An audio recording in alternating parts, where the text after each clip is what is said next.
భాస్కరరావు గారికి అక్కగారు ఈవిడి, అక్క ప్లస్ అత్తయ్య కూడా. అంటే కుమారి గారి చిన్న కుమార్తె కనుక చిన్న కుమార్తెను భాస్కరరావు గారికి ఇచ్చారు.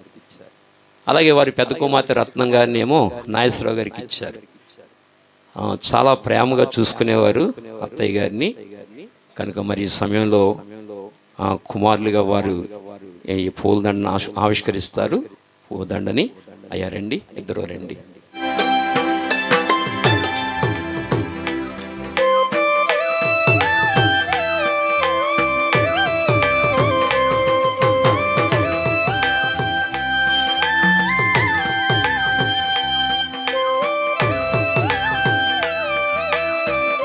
ఈ కుటుంబ రక్షణలో నన్ను వాడుకున్నారు ప్రభు. మరి మొట్టమొదటిగా ఈ కుటుంబం అనగా భాస్కరరావు గారు, కుమారి గారు, వారికి వచ్చిన ఇబ్బందులను బట్టి దేవుని దగ్గరికి ఊరికనే రారు జనం. అయ్యో కష్టాలు బాధలు రావాలి, సమస్యలు వచ్చినప్పుడు మాత్రమే దేవుళ్ళకి వస్తారు. కనుక ఈ కుటుంబం చాలా శ్రమలో నడిచింది. భాస్కరరావు గారు అలాగనే కుమారి గారు. భాస్కరరావు గారికి యాక్సిడెంట్ జరిగి చాలా ఘోరమైన ప్రమాదం జరిగి మరణ పరిస్థితుల్లోకి వెళ్ళి అలాంటి కష్టకాలంలో నడుస్తున్నప్పుడు వారిని ఆదరించడానికి దేవుడే ఇంట్లోకి వచ్చాడు. దేవుని దాసునిగా నన్ను ఇంట్లోకి తీసుకొచ్చారు. దేవుడి మాటలు అందించాం. దేవుడి మాటలు అందించడం ద్వారా వారు రక్షణ పొందుకున్నారు, కుమారి గారు, భాస్కరరావు గారు. తర్వాత కుమారి గారి యొక్క చొరవ చాలా యాక్టివ్గా పనిచేశారు. వారి తల్లిగారి రక్షణ పొందడానికి కానీ, వారి కుమార్తె రక్షణ పొందడానికి కానీ, అనంతలక్ష్మి గారి రక్షణ పొందడానికి కానీ, నాగేశ్వరరావు యొక్క సతీమణి గారు రత్నం గారు దేవుని వాక్యాన్ని విని ప్రార్థన చేయడానికి కానీ కుమారి గారు చూపించిన చొరవే. నన్ను కర్ణాటక తీసుకెళ్ళటం కానీ, నాగేశ్వరరావు గారు వారి ఇంట్లో నాకు స్థానం ఇవ్వడం కానీ కుమారి గారి యొక్క చొరవ. అలా చొరవగా వారు పనిచేయడం ద్వారా మరి ఈ ప్రియులందరూ రక్షణ పొందడానికి కారణమైంది. వారి తల్లిగారు రక్షణ పొందడానికి కారణమైంది. ఇవాళ ప్రసాదు, శాంతి వారు కూడా ఈ దేవుని నామంలో ప్రార్థన చేయడానికి ప్రభు కృపనిచ్చారు. వీరందరూ కూడా దేవునికి కొన్ని కోట్ల మైళ్ళ దూరంలో ఉన్నారు. వీళ్ళు దేవుడు తెలియదు,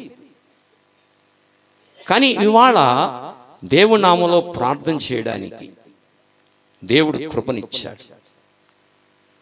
కనుక ఈ విధంగా బిడ్డలందరూ రక్షణ పొందడానికి మరి కుమారి గారు ఒక పాత్ర అని చెప్పుకోవచ్చు. కనుక ఈ రీతిగా మరి దేవుడి గారి రక్షణలో నన్ను ఈ విధంగా వాడుకుని అద్భుతమైన ఘనకార్యం దేవుడు జరిగిస్తున్నారు. మరి తల్లి మంగాయమ్మ గారికి దేవుని రాజ్యంలో స్థానము దొరికింది. చివరి వరకు ప్రార్థన కాపాడుకున్నారు. ఆ రోజు చనిపోతారనగా ఉదయం నాకు ఫోన్ చేశారు. ఫోన్ చేస్తే ప్రార్థన చేశాను ఫోన్లో. ప్రార్థన చేసిన కంచేపటికే ప్రభు దగ్గరికి వెళ్ళిపోయారు. తమ్ముడు ఆవిడ కూడా చేశారు, నేను చేశాను.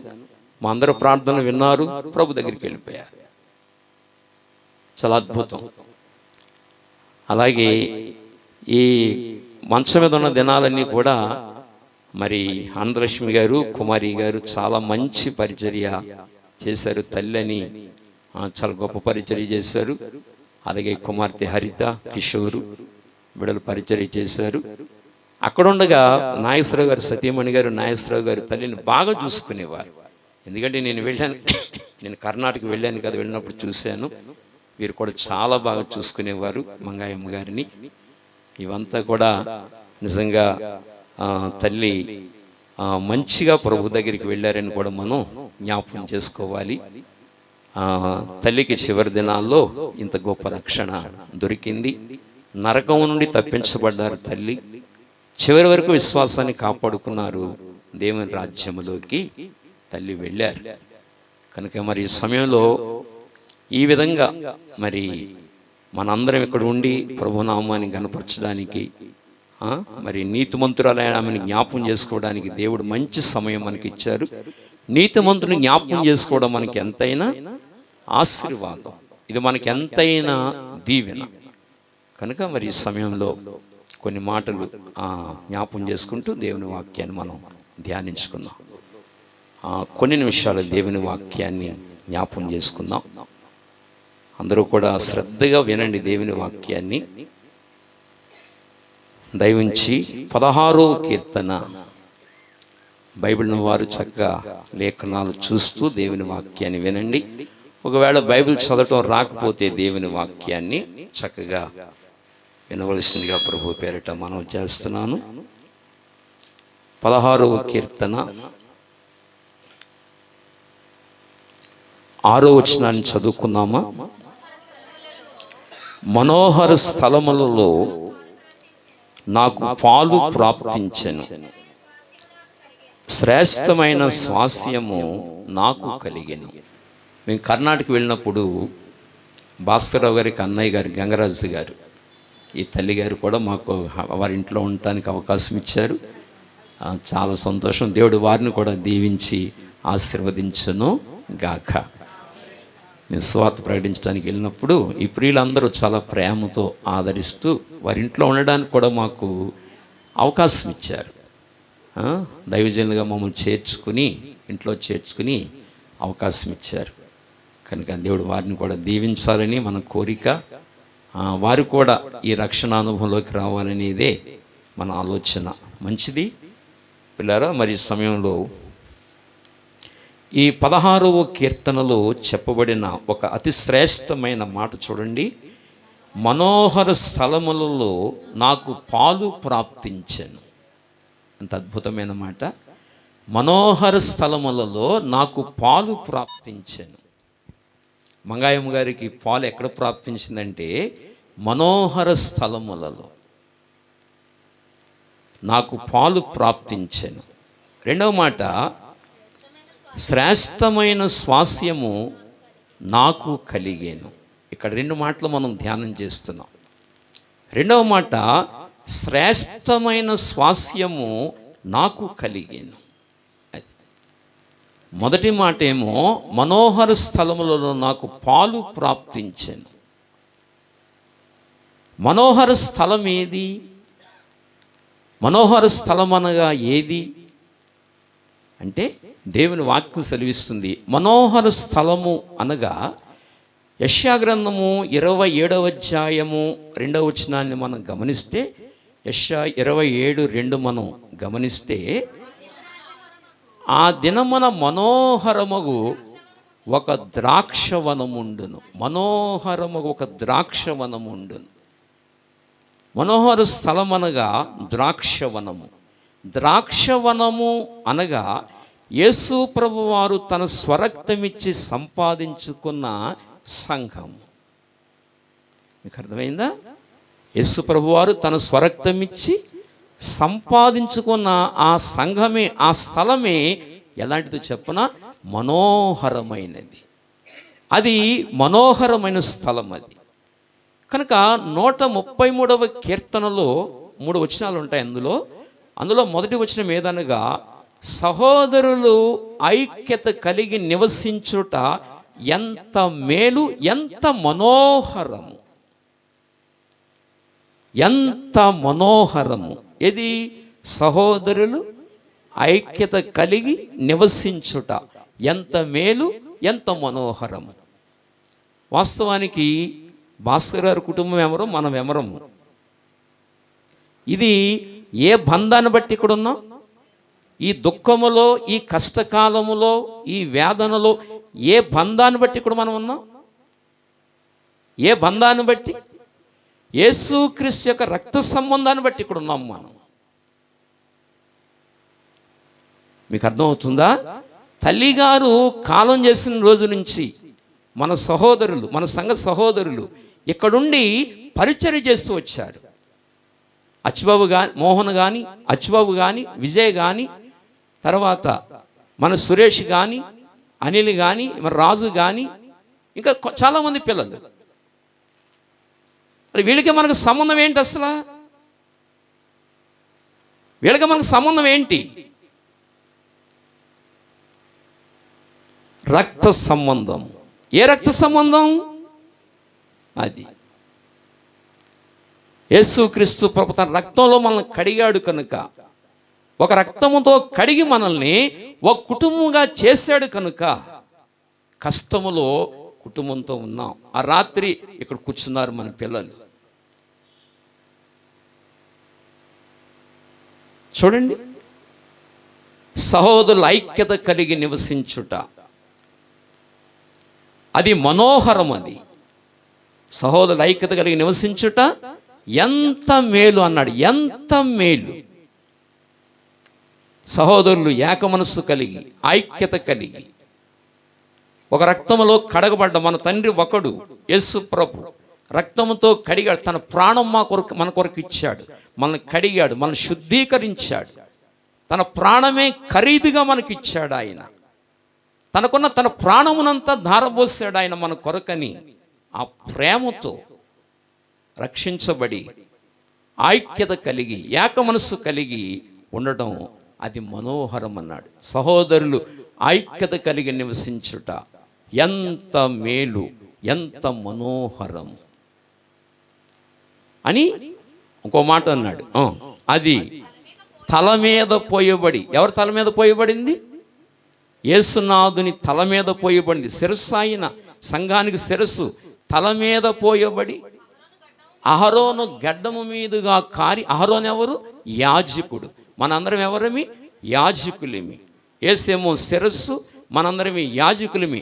అహరోను గడ్డము మీదుగా కారి అతని అంగి, అంగి అనగా బాడీకి తొడుగుతాం, అంగి బాడీకి, బాడీ అనగా సంఘము, బాడీ అనగా సంఘము. ఇప్పుడు అంగి బాడీకి తొడుగుతాం, అంగి, అంగి చివరి వరకు దిగజారిన పరిమళ తైలము వలె ఉన్నదన్నాడు. పరిమళ తైలము ఎక్కడ వరకు? అది అంగి చివరి వరకు. అంగి దేనికి తొడుగుతాం? బాడీకి. బాడీ అనగా సంఘము. అంటే ఇవాళ వరకు కూడా, చివరి విశ్వాస వరకు కూడా ఈ పరిమళము ప్రాకుతూ వచ్చింది. ఎక్కడ పోయబడింది? అది యేసునాథుని శిరస్సు మీద పోయబడింది. అహరోను గడ్డం మీదుగా కారింది. అతని అంగి, అతని బాడీకి తొడిగిన అంగి వరకు, చివరి వరకు సాగింది. ఈ ఐక్యత కాపాడుకోవాలి అని చెబుతూ ఆ తర్వాత మాట, సియోను కొండల మీదకి దిగి వచ్చు, హెర్మోను మంచు వలె ఉండును, ఆశీర్వాదమును శాశ్వత జీవమును అచ్చట ఉండవలనని. అది ఎక్కడైతే సహోదరులు ఐక్యత కలిగి నివసిస్తారో అక్కడ శాశ్వత జీవం ఉంటుంది. 2 ఆశీర్వాదం ఉంటుంది. జీవము, ఆశీర్వాదము. సహోదరులు ఐక్యత కలిగి నివసించిన రోజుని, ఏక మనస్సు కలిగి, ఏక హృదయము కలిగి, మనసుల్లో భేదములు లేకుండా ఏక మనస్సుతో జీవించినప్పుడు శాశ్వత ఆశీర్వాదము, శాశ్వత జీవము అక్కడ ఉంటుంది. అది మనోహరమైన స్థలం. అది ఏ స్థలం? అది మనోహరమైన స్థలం. అది కనుక మనోహరమైన స్థలము అనగా సంఘము. కనుక ఈ తల్లికి సంఘములో పాలు ప్రాప్తించింది. భూమి మీద ఉండగా సంఘములో తల్లికి పాలు ప్రాప్తించింది. ఎక్కడో సమాధుల దొడ్డిలో ఉన్న ఈమె, సమాధుల దొడ్డేది? లోకము. లోకము. మనందరం ఎవరిమి? సున్నము కొట్టిన సమాధులిమి. లోపల ఏముంది? సచ్చిన ఆత్మ. పాపముల చేతను, అపరాధముల చేతను సచ్చిన వారమై సమాధులను పోలిన వారము. ఈ సమాధులను ఎక్కడున్నాయంటే లోకములో. లోకమే ఒక సమాధుల దొడ్డే.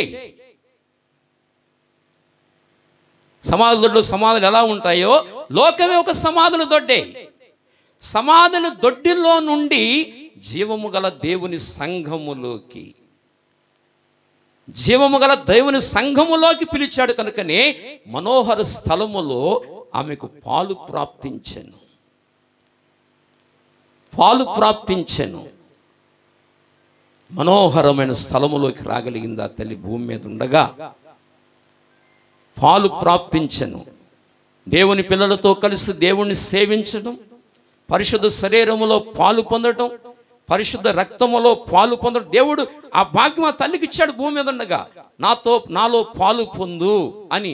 ఆయన శరీరం తినే భాగ్యము, ఆయన రక్తాన్ని త్రాగే భాగ్యము, ఆయన జీవవాక్యాన్ని తినే భాగ్యము ఆమె జీవితంలో దేవుడు అనుగ్రహించాడు. దేవుని పిల్లలతో కలిసి సహవాసము, దేవుని యందు ఆనందించే భాగ్యము ఆ తల్లికి ఇచ్చాడు. మనోహర స్థలములలో ఆమెకు పాలు ప్రాప్తించింది. ఎంతటి భాగ్యం ఇది! జీవం గల దేవుని సంఘములో చోటు దొరికింది. తన రక్తము చేత కడిగి తన కుమార్తెగా అంగీకరించాడు. జీవం గల దేవుని సంఘములో పాలు ప్రాప్తించింది ఆ తల్లికి. కొంతకాలం ఆరోగ్యం ఉండగా, నడవలేకపోయినా సరే తల్లి ప్రార్థనకు వచ్చేవారు. అంతేకాదు, ఎక్కడైనా మీటింగ్ ఉంటే మీటింగ్కి వచ్చారు. శనివారం కూడా మీటింగ్కి వచ్చారు. నడవలేని స్థితిలో కూడా మీటింగ్కి వచ్చారు. మంచం మీదకి వచ్చేంత వరకు తల్లి చక్కగా తిరుగుతూ వచ్చారు. నేను ఈ గ్రామం వచ్చిన తర్వాత మన్నం తాతయ్య చాలా వృద్ధులు, మన్నం తాతయ్య చాలా, అప్పటికే 90 సంవత్సరాలు ఆయనకి, చాలా వృద్ధులు. ఆయనకు రక్షణ లేదు, కానీ బైబిల్ చక్కగా చదివేస్తున్నారు. ఆయన దేవునికి ప్రార్థన చేస్తున్నారు. నాకు తెలిసింది. ఆయన దగ్గరికి వెళ్ళాను, కొన్ని వారాలు వెళ్ళాను, ఆయన దగ్గర కూర్చున్నాను, రక్షణ గురించిన వాక్యం చెప్పాను, బోధించాను. చక్కగా మన సహోదరులందరినీ మోసుకుని తీసుకువెళ్ళి రక్షణ ఇచ్చాను. రక్షణ ఇచ్చిన తర్వాత 4-5 వారాలు మందిరానికి వచ్చారు, ప్రభు దగ్గరికి వెళ్ళిపోయారు. దేవుడి నామానికి మహిమ కలుగును గాక. మన్నె తాతయ్య గారికి, ఎమ్మెల్యే రామారావు గారికి రక్షణ దొరికింది, కాంతమ్మ గారికి రక్షణ దొరికింది, వీరాస్వామి గారికి రక్షణ దొరికింది, తల్లి సత్యవతి గారికి రక్షణ దొరికింది. మీ అందరికీ రక్షణ దొరికింది. మనోహర స్థలములో మనకేం ప్రాప్తించింది? పాలు ప్రాప్తించింది. ఏ స్థలం అది? మనోహరమైన స్థలం అది. ఏదది? జీవము గల దేవుని సంఘం. అది మనోహరమైన స్థలం. అది అందులో మానవుడికి శాంతి ఉంది, అందులో మానవుడికి నెమ్మది ఉంది, అందులో మానవుడికి తృప్తి ఉంది, అందులో సరి అయిన రీతిలో జీవించగలిగితే ఆనందం ఉంది, అందులో ఆనందం ఉంది. సహోదరుల ఐక్యత కలిగి నివసించుట ఎంత మేలు, ఎంత మనోహరమా దృశ్యం అది. అలాంటి మనోహర స్థలములో పాలు దొరికింది. చాలామంది సంఘాల్లో శరీర సంబంధ మనుషులుగా ఉండడం ద్వారా ఆ దైవిక ఆనందాన్ని అనుభవించలేకపోతున్నారు. సంఘములో శరీర సంబంధ మనుషులుగా ఉండడం ద్వారా, శరీర రీతిగా మాట్లాడటం ద్వారా, శరీర రీతిగా అడుగులు వేయడం ద్వారా, శరీర రీతిగా ప్రవర్తించడం ద్వారా ఈ ఆనందాన్ని అనుభవించలేకపోతున్నారు వాళ్ళు. కానీ అది మనోహరమైన స్థలం. అది అక్కడ దానికి నాయకుడు జీవము గల యేసునాథుడు, సర్వాధికారి, దానికి నాయకుడు ఆయన, దానికి జీవాన్ని పంచిచ్చువాడు ఆయన. అది మనోహరమైన స్థలం. అది ఉన్నతమైన స్థలం, మనోహరమైన స్థలం. అది అలాంటి స్థలము తల్లికి ప్రాప్తించింది. ఈ తల్లికి అలాంటి స్థానం ఎలా దొరికింది అంటే బైబిల్ చెప్తుంది. లూకాసు వార్త 10వ అధ్యాయము 33 కానించి, లూకాసు వార్త 10:33 కానించి. అయితే ఒక సమరయుడు ప్రయాణమైపోవచ్చు, అతడు పడియున్న చోటికి వచ్చి అతనిని చూచి అతని మీద జాలిపడి దగ్గరకు పోయి నూనెయు ద్రాక్షారసమును పోసి అతని గాయములను కట్టి తన వాహనం మీద ఎక్కించుకుని ఒక పూటకూళ్ళు వాని ఇంటికి తీసుకుని పోయి అతన్ని పరామర్శించెను. ఎంత అద్భుతమైన మాటలు కదండి. మనుష్యుడు లోకములో అపవాది చేతిలో బంధించబడి, అపవాది చేత కొట్టబడి, ఏడవబడి, అర్థమైందా? కొట్టబడి, ఏడవబడి, పాపముల చేత హృదయమంతా గాయం చేసుకుని, రక్తం కారుతూ, పాపములో పొర్లాడుతూ, నెమ్మది లేనివాడిగా, శాంతి లేనివాడిగా, అనేక రకాల అలవాట్లతో, త్రాగుడైన అలవాట్లతో, వ్యభిచారమైన అలవాట్లతో, రకరకాల పాపములు చేస్తూ, గాయపరుచుకుంటూ, రక్తం కారుతూ, సైతాను చేతిలో బంధించబడి లోకములో తిరుగులాడుతున్న వాని దగ్గరికి రక్షకుడు వచ్చాడు. ఒక మంచి సమరయుడుగా ఆయన వచ్చాడు. మంచి సమరయుడుగా కదా. ఆ 33 వచ్చిన చదువు. అయితే ఒక సమరయుడు ప్రయాణమైపోవచ్చు. ఏమయ్యాడు? ప్రయాణమైపోవచ్చు. ప్రయాణం చేసేవాడు ఏమంటాం? యాత్రికుడు. యాత్రికుడు. ఇప్పుడు మనందరం ఎవరమి? యాత్రికులమి. అంటే శరీరంలో ఉన్నాం కనుక, పరదేశంలో ఉన్నాం కనుక యాత్రికులమి. మనందరమి యాత్రికులమి. శరీరంలో ఉన్నాం కనుక యాత్రికులమి. మనం ఒక రోజున వెళ్ళిపోవాలి. తల్లి వెళ్ళిపోయారు, 86 సంవత్సరాలు బ్రతికారు, తల్లి వెళ్ళిపోయారు. ఎవరైనా వెళ్ళిపోవలసిందే. ప్రతి వాడు ఈ అనుభవం గుండా వెళ్ళిపోవలసిందే. ఎవరైనా ఎవరు స్థిరంగా ఇక్కడ ఉండరు. ఎవరైనా వెళ్ళిపోవలసిందే. అందుకే మనం ఎవరని చెప్పనా? యాత్రికులమి, పరదేశులమి, యాత్రికులమి. అర్థమైందా? అలాగునే దేవాది దేవుడు రక్త మాంసములలోకి వచ్చాడు కనుక ప్రయాణం చేస్తున్నాడు ఇప్పుడు ఇక్కడ ఈ లోకంలో. ఆయన కూడా ఒక దినాన్ని వెళ్ళిపోతాడు. 33:30 ఉండి వెళ్ళిపోయాడు. ఆయన ప్రయాణము చేయొచ్చు. మంచి సమరయుడిగా ప్రయాణము చేయొచ్చు అన్నాడు. అంటే నా అర్థం రక్త మాంసంలోకి వచ్చాడు ఆయన. యేసు ప్రభు రక్త మాంసంలోకి వచ్చాడు. అర్థమైందా? తన స్వాస్థ్యాన్ని విడిచిపెట్టి, తన మహిమను విడిచిపెట్టి, తండ్రిని విడిచిపెట్టి, తన్ను తాను తగ్గించుకుని శరీరములోకి వచ్చి ఏం చేస్తున్నాడు? ప్రయాణం చేస్తున్నాడు. కనుక సమరయుడు ప్రయాణము చేయించు ఎక్కడికి వచ్చాడు? ఇప్పుడు అతడు పడి ఉన్న చోటికి వచ్చి. మనందరం పడి ఉన్నాం. ఎక్కడ? పాపములో పడి ఉన్నాం. అపవాది చేతిలో బంధించబడి ఉన్నాం. నరక పాత్రులమి, నరకానికి పోవలసిన వారిమి. పడి ఉన్న చోటికి వచ్చి, మీరు నేను లోకంలో పడి ఉన్నాం. అర్థమైందా? పడి ఉన్నాం. దారి పక్కన పడి ఉన్నాం. ఎక్కడ పడి ఉన్నాం? దారిలో లేము. దారి పక్కన పడిపోయి ఉన్నాం. దారి పక్కన ఎలా పడి ఉన్నాం? గాయములతో. ఎవరు కొట్టారు? అపవాది. గాయాలతో పడి ఉన్నాం. అది ఎక్కడ? దారి పక్కని. అప్పుడు ఆయన వచ్చి ఏం చేశాడు? ఆయన అతనిని చూచి, వాళ్ళని చూశాడు. భూమి మీద కొన్ని కోట్ల మంది ఉండగా ఆయన కనుదృష్టి నీ మీద పడింది. నువ్వేదో గొప్పోడవని, నేనేదో గొప్పోడని కాదు, భక్తిపరుణ్ణని కాదు, నేనేదో నీతిమంతుడని కాదు. కేవలం ఆయన ఉచితమైన కృప. నీవు నేను అతిశయించడానికి వీలు లేదు. మంగాయం గారిని చూశాడు, నిన్ను చూశాడు, పడి ఉన్న నిన్ను చూశాడు, పడి ఉన్న నీ స్థితిని చూశాడు, దేనస్థితిలో ఉన్న నిన్ను చూశాడు, గాయాలతో రక్తం కారుతున్న నిన్ను చూశాడు. నిన్ను చూచి ఏం చేశాడు? అప్పుడు జాలిపడి, మంగాయం గారి మీద జాలి పడ్డాడు, నీ మీద జాలి పడ్డాడు, నా మీద జాలి పడ్డాడు. జాలిపడి దగ్గరకు వచ్చాడు. ఎక్కడికి వచ్చాడు? మన దగ్గరకు వచ్చాడు. దగ్గరకు వచ్చి నూనెయు ద్రాక్షారసమును పోసి, నూనెయు ద్రాక్షారసము. ద్రాక్షారసము అనగా ఆయన కార్చిన రక్తము, నూనె అనగా ఆయన ఇచ్చిన వాక్యము. ద్రాక్షారసము నూనె పోసి గాయములను కట్టాడు. సాతాను కొట్టిన గాయములను కట్టాడు ఆయన. మీకు అర్థమవుతుందా? గాయములు కట్టాడు. నిన్ను ఆదరించాడు, గాయములు కట్టాడు. ఎంత గొప్ప దేవుడు ఆయన! ఎంత గొప్ప విలువైన ప్రేమను చూపించాడు మన ఎడల.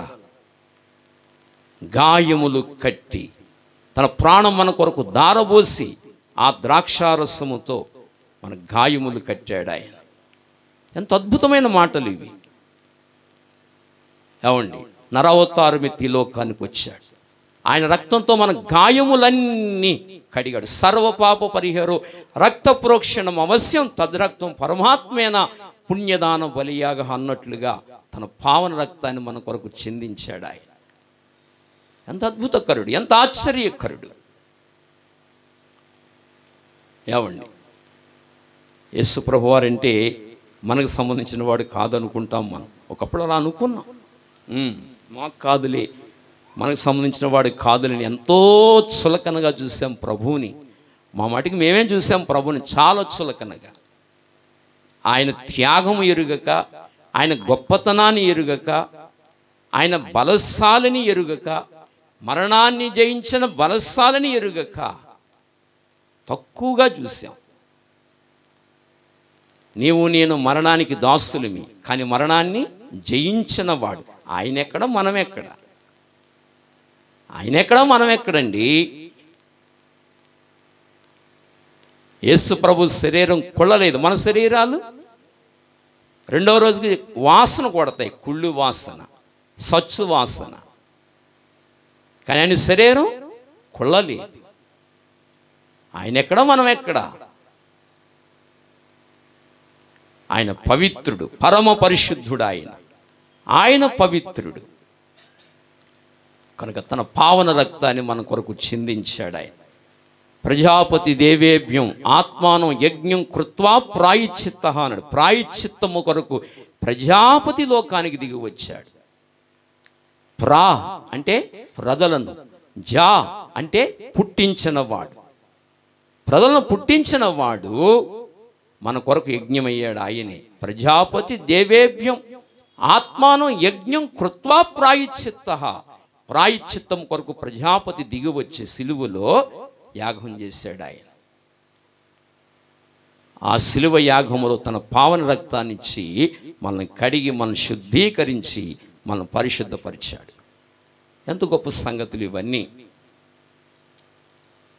ఏమండి, ఆయన అంటాడు, సహయజ్ఞ ప్రజాసృష్టో పురోవాచ అనేన ప్రశ్విష్యద్వ మేష ఉత్విస్తక మధుక్ అని చెప్పాడు. సహయజ్ఞ, నేనే యజ్ఞమైపోతానని చెప్పాడు. ఎప్పుడు చెప్పాడు?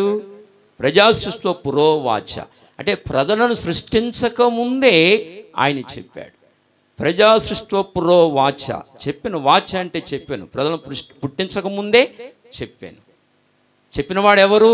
అనేనా. అనేనా అంటే పరిశుద్ధుడిని. ఎలా పరిశుద్ధుడు? ప్రసవిష్యద్వా, ప్రసవ అంటే జన్మ పాపము, విషయ అంటే కర్మ పాపము, ప్రసవిష్యద్వా ఈ రెండు పాపములు లేనివాడు. అంటే జన్మ పాపము లేనివాడు, కర్మ పాపము లేనివాడు. ప్రసవిష్యద్వా అలాంటి వాడు ఒక పశువులే రావాలి. మేష ఉత్విస్తక, మేష అంటే ఒక మేకవలే ఆయన రావాలి. మేష ఉత్విస్తక, ఉత్విస్త అంటే యజ్ఞము. మేష ఉత్విస్తక మధుక్ అంటే, మధుక్ అంటే లోకముల కొరకు. అలా బలైన వాడు యేసు ప్రభు. ఎంత అద్భుతమైన సంగతులు ఇవన్నీ. అలాగూ బలయ్యి తన పావన రక్తాన్ని మన కొరకిచ్చి, మనల్ని కడిగి శుద్ధీకరించి, గాయములు కట్టి, అక్కడ ఉంది కదా జాలి పడి. ఏం పడ్డాడు ఆయన? అవును, నువ్వు పడుతున్న కష్టాలు చూశాడు, నువ్వు పడుతున్న శ్రమలు చూశాడు, నువ్వు పడుతున్న బాధలు చూశాడు. నీ యందు జాలి పడి ఏం పడ్డాడు ఆయన? అవును, జాలి పడ్డాడు. ఏమండి, మా కుటుంబం కూడా చాలా శ్రమలు గుండా వెళ్ళింది. చాలా శ్రమలు గుండా. మాకు పొలాలు ఉన్నప్పుడు అందరూ చుట్టాలి. అర్థమైందా? మాకు పొలాలు ఉన్నప్పుడు అందరూ చుట్టాలి. ఆ తర్వాత ఆ పొలాలు ఎగిరిపోయిన తర్వాత ఆ చుట్టాలేర్రా బాబు ఒక్కడ కనిపించలా, ఒక్కడ కనిపించలేదు. మా నాన్నమ్మ గురించి చెప్పేవారు, పొద్దున పోయి అంటే రాత్రి వరకు ఆరేది కాదట. ఇంకా వచ్చిన వాళ్ళందరికీ చక్కగా వండి పెడతాం అనమాట అండి. ఆ తర్వాత వీళ్ళందరూ ఏమైపోయారు అంటే ఒక్కడు కనిపించలా, ఒక్కడు. అలాంటి టైములో దేవుడింట్లో ప్రవేశించాడు. అది మా జీవితాల్లో మా చిన్నప్పుడు అన్నం ఎవరు పెడతారా అని ఎదురు చూసాం. అలాంటి దీనస్థితికి వెళ్ళిపోయింది కుటుంబం. అలాంటి దైనందిన స్థితికి వెళ్ళిపోయింది. నాన్నగారికి చూస్తేనేమో భయంకరమైన అనారోగ్యం. చాలా దైనందిన స్థితికి వెళ్ళిపోయింది. ఎవరు అన్నం పెడతారా అన్న స్థితి వచ్చేసింది. అర్థమైందా? ₹1 ఉంటే 10 నాన్ రొట్లు కొని అదే మాకు భోజనం. నాకు ఇప్పటికీ ఒక సన్నివేశం బాగా గుర్తు. కడుపులో ఆ గాయాలన్నీ బాగా పడిపోయినాయి.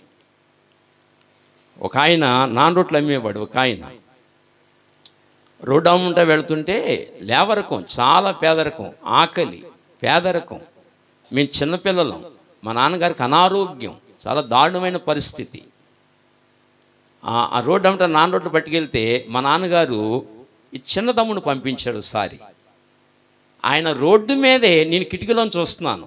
ఓ పక్కనేమో అభిమానం, సిగ్గు, కిటికీలోంచి చూస్తున్నాను. తమ్ముణ్ణి చెడామెడ తిట్టాడు. రోజు మీకు ఇదే పనా, పొండయి అవతలకి అని. నాకు ఆ మాట వినగానే గుండెలో రాళ్ళు పరిగెత్తినాయి. మనసు ఒక రకంగా అయిపోయింది. పేదరికంలో ఉంటాయి పరిస్థితులు. అందుకే నా జీవితంలో డబ్బులు బాగా సంపాదించాలి అని మెడ్రాస్ వెళ్ళాను. ఇక్కడ నేను బాగా స్థిరపడతాను, బాగుంది అనుకున్నాను. కానీ నా జీవితంలో దేవుడు అది ఒప్పుకోలేదు. నువ్వు దేవుని సేవ చేయాలని ఈ రకంగా తీసుకొచ్చాడు. అంత దీనస్థితికి వెళ్ళిపోయింది కుటుంబం. ఆ రోజు అతను తిట్టిన మాట ఇప్పటికీ గుండెలో నాటుకుపోయింది. రోజు ఇదే పని మీకు కొండ అవతలకి అని. పిల్లారా, అంత దీనస్థితికి వెళ్ళిపోయింది కుటుంబం. అందుకని దేవుడు జాలిపడ్డాడు.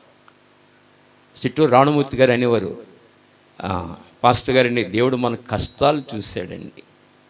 అది దేవుడు మన కష్టాలు చూశాడండి. అందుకే దేవుడు ఈ స్థితికి మనం రాగలిగాం. దేవుడు మన కష్టాలు చూశాడండి. అది కష్టాలు చూసిన దేవుడు, చూస్తున్న దేవుడు, జాలిపడిన దేవుడు. అర్థమైందా? జాలిపడ్డాడు, దగ్గరకు వచ్చాడు. తన ద్రాక్షారసముతో నూనెతో గాయాలు కట్టాడు. గాయాలు కట్టి తన వాహనం మీద ఎక్కించుకున్నాడు. తన వాహనం మీద ఎక్కించుకుని ఎక్కడ తీసుకొచ్చా చెప్పనా? పోటకూళ్ళు వాని ఇంటికి. ఆ పోటకూళ్ళు వాడే దేవుని సేవకుడు. ఆ ఇల్లే దేవుని సంఘం. దేవుని సంఘానికి తీసుకొచ్చి ఆ పోటకూళ్ళు వానికి అప్పగించి అన్నాడు, 2 దేనారములు ఇచ్చి, ఇదిగో ఇతన్ని పరామర్శించు. ఇంకా నీ వేదన ఖర్చు పెడితే నేను మళ్ళీ వచ్చినప్పుడు నేను ఇస్తాను, ఖర్చు పెట్టని ఆ 2 దేనారాలు ఆ పోటకూళ్ళు వానికి ఇచ్చాడు. అలా తన వాహనం మీద ఎక్కించుకుని ఇదిగో మనోహర స్థలములోకి తీసుకొచ్చాడు. ఈమె మనం తీసుకొచ్చాడు. అలాగ మనకి మనోహర స్థలములో పాలు ప్రాప్తించింది. ఆయన తన వాహనం మీద ఎక్కించుకుని తీసుకొచ్చాడు. పోటకూళ్ళు వాని చేతికి అప్పగించాడు. అర్థమైందా? మన గాయములు కడిగాడు. అలాగ మనకు మనోహర స్థలములలో ఏం ప్రాప్తించింది? పాలు ప్రాప్తించింది. సంఘములో చోటు దొరికింది, సంఘములో స్థానము దొరికింది. ఇవాళ సంఘం నీకు చులకనగా, దాని విలువ తెలియని వ్యక్తివిగా, దాని యొక్క ఉద్దేశం తెలియని వ్యక్తివిగా, దాని విలువ తెలియని వ్యక్తిగా ఉంటే నీ జీవితాన్ని సరి చేసుకోవాలి, దాన్ని సరి చేసుకోవాలి. మనోహర స్థలములలో నాకు పాలు ప్రాప్తించెను. దావీదు అంటున్నాడు, మనోహర స్థలములు నాకు పాలు ప్రాప్తించెను. ఆ స్థలములో ఆ తల్లికి పాలు ప్రాప్తించింది. అర్థమైందా? ఆ పాలు నీకు రావడానికి దేవుడు తన క్రయధనాన్ని ఇచ్చాడు. బైబిల్ చెప్పింది, దేవుడు తన స్వరక్తమిచ్చి సంపాదించిన సంఘం. ఏమిచ్చాడు? వెండి ఇవ్వలా, బంగారం ఇవ్వలా, లేదా రూపాయి నోట్లు ఇవ్వలా. ఏమిచ్చి కొనుక్కున్నాడు? చెప్పాలి. ఏమిచ్చి కొనుక్కున్నాడు? తన ప్రాణమిచ్చి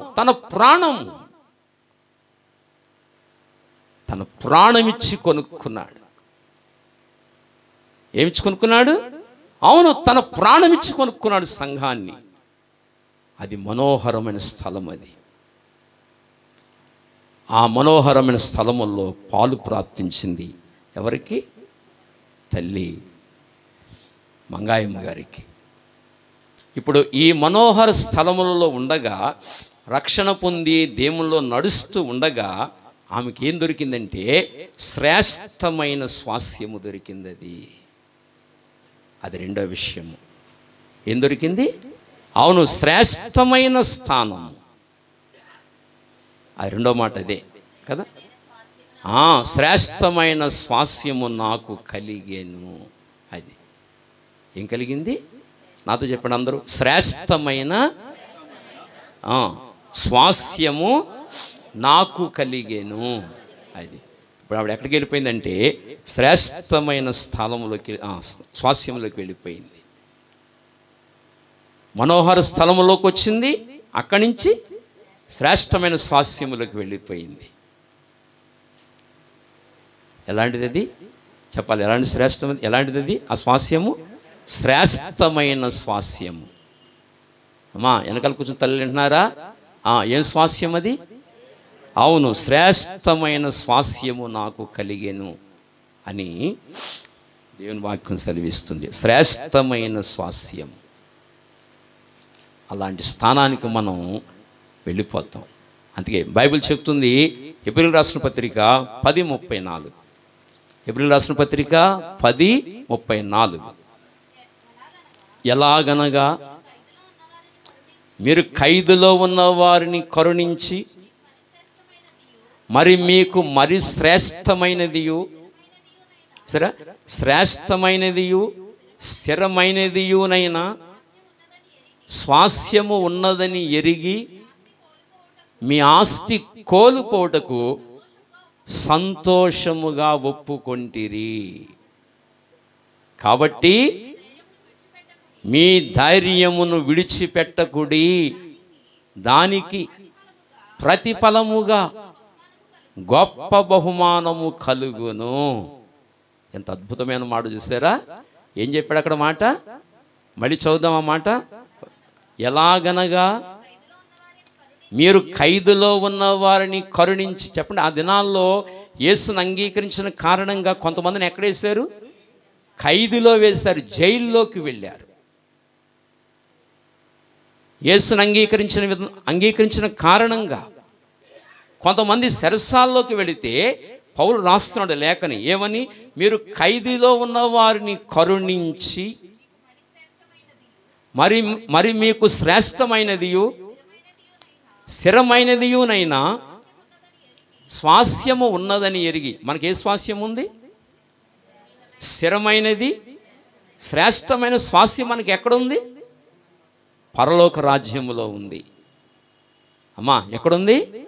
అవును, యేసుప్రభు అన్నారు కదా, నేను నా తండ్రి ఇంటికి వెళ్ళుచున్నాను, మీకు స్థలము సిద్ధపరచ వెళ్ళుచు. నా తండ్రి ఇంటి అనేక నివాసములు కలవు, లేని ఎడల మీతో చెప్పుదును.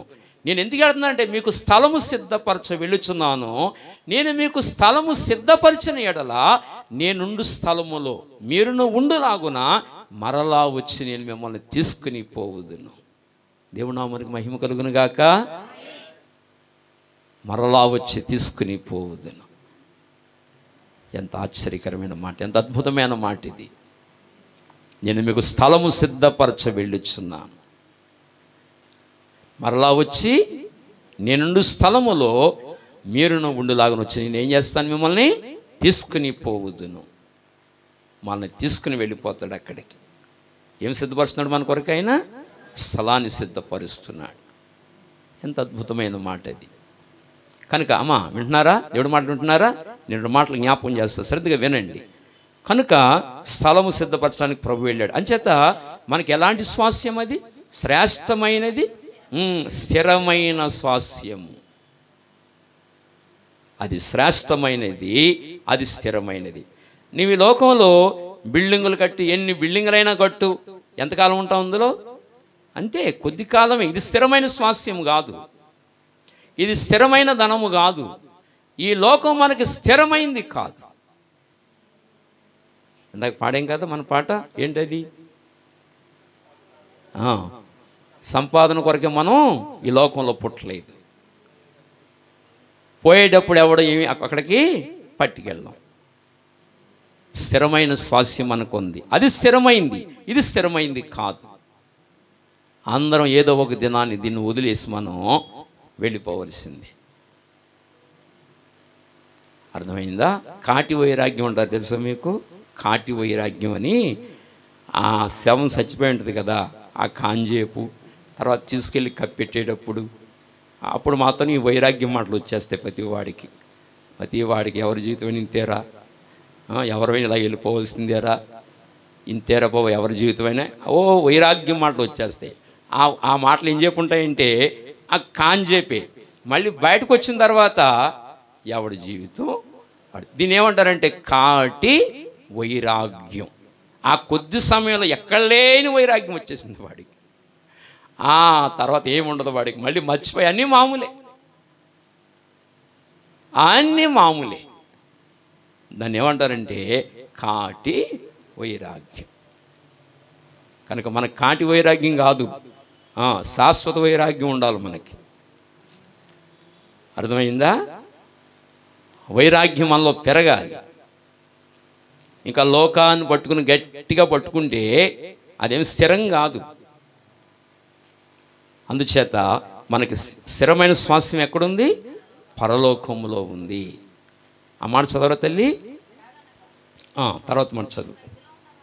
మీరు ఖైదులో ఉన్న వారిని కరుణించి మరి శ్రేష్టమైనదియు స్థిరమైనదియునైనా స్వాస్థ్యము ఉన్నదని ఎరిగి, మనం ఏమి ఎరగాలి? స్థిరమైన స్వాస్థ్యం ఉందని మనం ఎరగాలి. అది మైండ్లో ఉండాలి. స్థిరమైన స్వాస్థ్యం ఉన్నదని ఎరిగి మీ ఆస్తి కోల్పోవుటకు అది సంతోషముగా ఒప్పుకుంటేరి. మీ ఆస్తి కోల్పోవటకు సంతోషముగా ఒప్పుకుంటేరి. ఆస్తి కోల్పోవడానికి సంతోషముగా ఒప్పుకుంటారు అన్నాడు.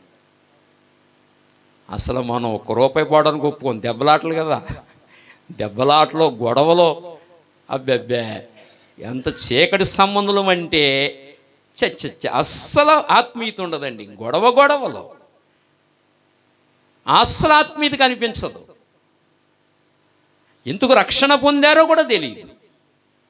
గొడవలు. మీ సంతోషంగా ఒప్పుకున్నారు. మీ ఆస్తిని కోల్పోవడానికి సంతోషంగా ఒప్పుకున్నారు అన్నాడు.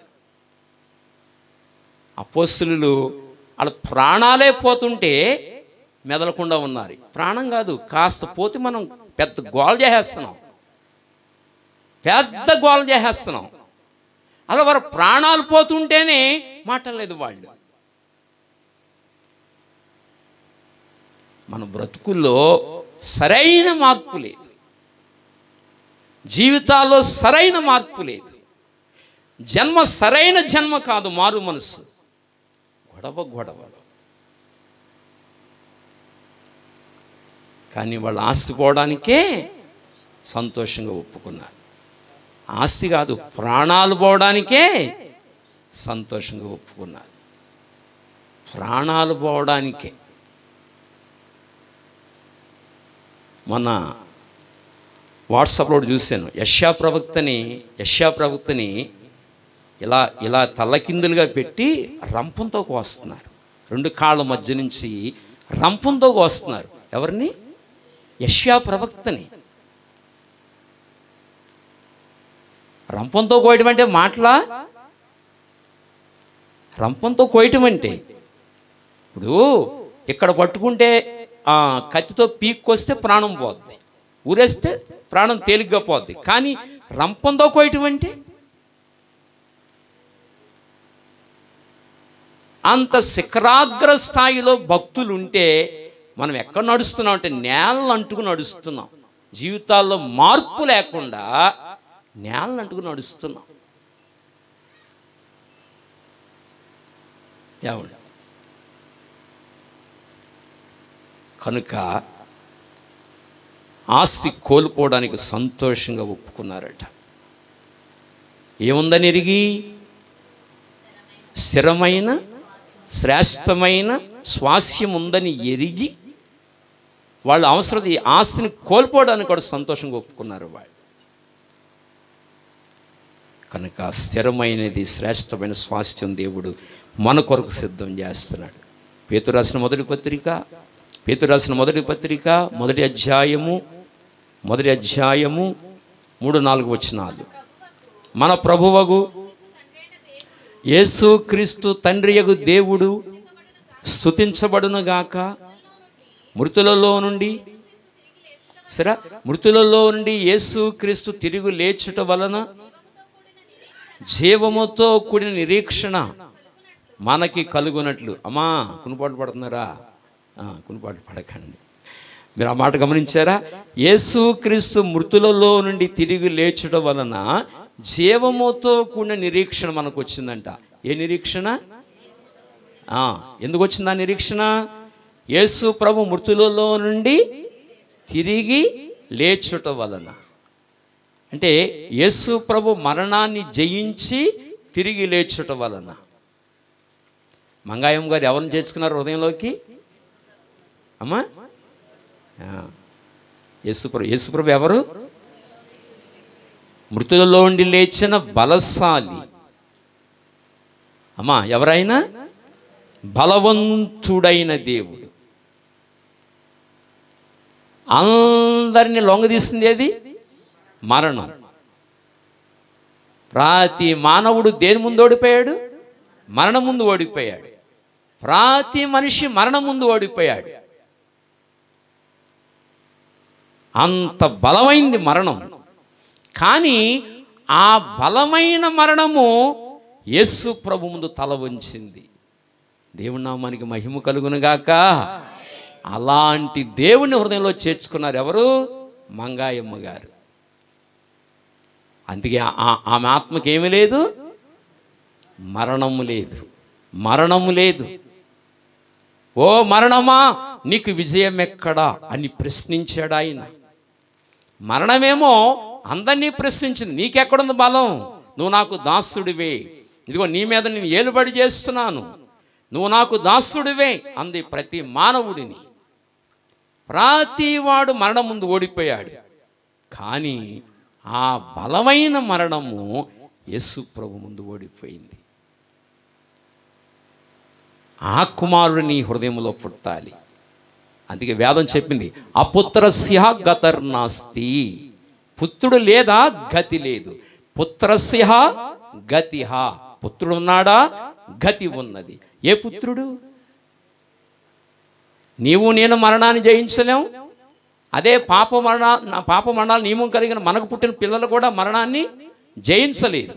కానీ మరణాన్ని జయించిన ఆ పుత్రుడు, ఆ దైవ పుత్రుడు నీ హృదయంలో జన్మిస్తే ఆత్మకు మరణం ఉండదు.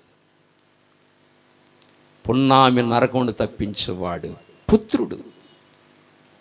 మార్గతి ఇతి పుత్ర అంటే చెడ్డ గుణములు చంపువాడు పుత్రుడు. కుమారుడు అంటే అర్థం చెప్పిన కు అంటే పాపములు, మారా అంటే చంపువాడని. పాపములు చంపువాడు ఎవరు? కుమారుడు. అతడు ఏమై ఉండాలి? పరిశుద్ధుడై ఉండాలి. ఆ కుమారుడే యేసు ప్రభు. ఆ కుమారుడు హృదయంలో జన్మిస్తేనే మోక్షం దొరుకుతుంది. కనుక యేసుక్రీస్తు మృతులలో నుండి తిరిగి లేచుట వలన జీవముతో కూడిన నిరీక్షణ మనకి కలుగునట్లు, అనగా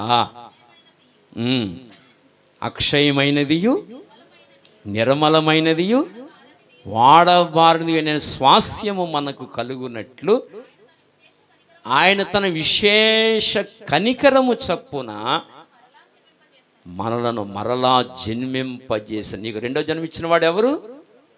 యేసు ప్రభు. విశేషమైన కనికరం నీ మీద నా మీద విశేషమైన కనికరం చూపించాడు. కనుకనే రెండవ జన్మ మనకి కలిగింది. రెండవ జన్మిచ్చి మనకేమిచ్చాడు? స్థిరమైన స్వాస్యాన్ని ఇచ్చాడు. ఆ స్వాస్యం ఎలాంటిది? వాడబారనిది. అమ్మ ఎలాంటిది? వాడబారనిది. అమ్మ సత్యవతి గారు, మంగాయం గారు చిన్నప్పుడు ఎలా ఉండేవారు? బాగుండేవారా? చిన్నప్పుడు ఎలా ఉండేవారు మంగాయమ్మ గారు? కదా, బలంగా ఉంటారు కదా చిన్న వయసులో. యవన ప్రాయంలో ఎలా ఉంటారు? చాలా బలంగా ఉంటారు. ఆ తర్వాత వయసు పెరిగే కొలది ఏమవుద్ది? పళ్ళు ఊడిపోతాయి. అవునా? కళ్ళు కనపడవు, బలం తగ్గిపోద్ది. మరి మార్పు వచ్చేస్తుందా లేదా? మార్పు వచ్చేస్తుందా లేదా? వయసు పెరిగే కొలది మొత్తం అన్నీ మారిపోతాయి కదా. అంటే మీకు చూడండి ఎలా మార్పు వచ్చేసిందో చూడండి. కానీ ఆయన ఇచ్చే స్వాస్థ్యం ఎలా అని చెప్పనా, వాడబారనిది, ఎప్పటికీ వాడబారదు. అది నిర్మలమైనది, అది పరిశుద్ధమైనది. వాడబారని స్వాస్థ్యం, ఎప్పటికీ వాడిపోము. అలాంటి స్వాస్థ్యాన్ని రెడీ చేసి నీకు కూడా ఎలాంటి యవ్వనాన్ని ఇస్తున్నాడంటే 104వ కీర్తన 5వ వచనము, 104:5. అమ్మా 103:5రా. పక్షిరాజు యవ్వనము వలె నీ యవ్వనము క్రొత్తదగుచుండునట్లు మేలుతో నీ హృదయమును తృప్తి పరుచుచున్నాడు. నా మాట వినాలి. ఇక్కడ ఒక పక్షిని అడ్రస్ చేసుకుంటూ వెళ్ళాడు. పక్షిరాజు యవ్వనము వలె. ఏ రాజు? పక్షిరాజు అంటే పక్షిరాజు, పక్షి. పక్షిరాజు యవ్వనము వలె నీ యవ్వనము క్రొత్తదగుచుండునట్లు మేలుతో నీ హృదయమును తృప్తి పరుచుచున్నాడు. దీనికి అర్థం ఏంటి చెప్పనా? పక్షిరాజు ఎత్తైన స్థలంలో గూడు కడుతుంది, చాలా ఎత్తైన స్థలాల్లో ఉంటుంది. పక్షిరాజు ఒక 30-40 సంవత్సరాలు జీవించిన తర్వాత అది ఒక రహస్య స్థలంలోకి వెళ్ళిపోయి తన ముక్కుతో మొత్తం ఈకలన్నీ లాగేసుకుంటుంది. వింటున్నారా? మొత్తం ఈకలన్నీ లాగేసుకుని తన ముక్కును కూడా రాయికేసి కొట్టుకుని అలా ఏకాంతంగా ఉండిపోతుంది. కొంతకాలానికి మళ్ళీ రెక్కలన్నీ వచ్చేసి యవ్వన వయసు వచ్చేది మళ్ళీ దానికి. మళ్ళీ కొంతకాలం బ్రతికేస్తుంది. మళ్ళీ యవ్వన ప్రాయం వచ్చి మళ్ళీ కొంతకాలం బ్రతుకుతుంది. ఇంకొక 40 సంవత్సరాలు మళ్ళీ బ్రతికేస్తుంది. అందుకే ఆ 103వ కీర్తన 5వ వచనం అదే చెప్పాడు, పక్షిరాజు యవ్వనము వలె నీ యవ్వనము క్రొత్తదగుచుండునట్లు మేలుతో నీ హృదయమును తృప్తిపరచుచున్నాడు. యేసుక్రీస్తు నిన్న నేడు ఏకరీతిగా ఉన్నట్లుగా తన వాక్యం ద్వారా నీకు యవ్వనమిచ్చి ఏకరీతిగా ఉంచుతాడు. అస్సలు వాడిపోవు, ఎన్నటికీ వాడిపోవు. నీ శరీరం వాడిపోదు, నీకు ఇచ్చే స్వాస్థ్యం కూడా వాడిపోదు. అందుకే శ్రేష్టమైన స్వాస్థ్యం ఇస్తున్నాడు మనకి. అమ్మా, ఆ స్వాస్థ్యం ఎలాంటిది? శ్రేష్టమైనది. నీకు ఆ స్వాస్థ్యం ఇవ్వడానికే తిరిగి జన్మింపజేశాడు. విశేషమైన కనికిరాన్ని చూపించాడు నీ మీద. అందుకే దేవుణ్ణి ఏం చేయాలి? ఘనపరచాలి. ఈ లోకంలో నువ్వెంత మంచి ఫుడ్ తిన్నా ముసలారకం రాక మానదు, నీ పళ్ళు ఊడక మానవు, నీ కళ్ళు మసక మారక మానవు, నీ తల మెరవక మానదు, నీ కాళ్ళు వణకక మానవు, నీ శరీరం అంతా తోలు తిత్తవక మానదు, తోలు తిత్తవక మానదు, అది వడిలిపోక మానదు. కానీ యేసునాథుడిచ్చే స్వాస్థ్యము, ఆ యవ్వనం ఎలాంటిదంటే వాడబారనిది, ఎన్నటికీ వాడబారనిది. పక్షిరాజు యవ్వనము వలె. అమ్మా వింటున్నారా? ఇంకా ఆ లోకంలో నాకు ఎప్పుడు పళ్ళు ఊడిపోవు. నాకు ఎంత అద్భుతం! ఎప్పుడు గట్టి పదార్థాలు తినొచ్చు. ఎంత అద్భుతం తెలుసునా? ఏనాటికి పళ్ళు ఊడవు. పంటి డాక్టర్తో పని లేదు, కంటి డాక్టర్తో పని లేదు. అర్థమైందా? గోద్రేజ్ కంపెనీతో పని లేదు మనకి. నిత్య స్వాస్థ్యము,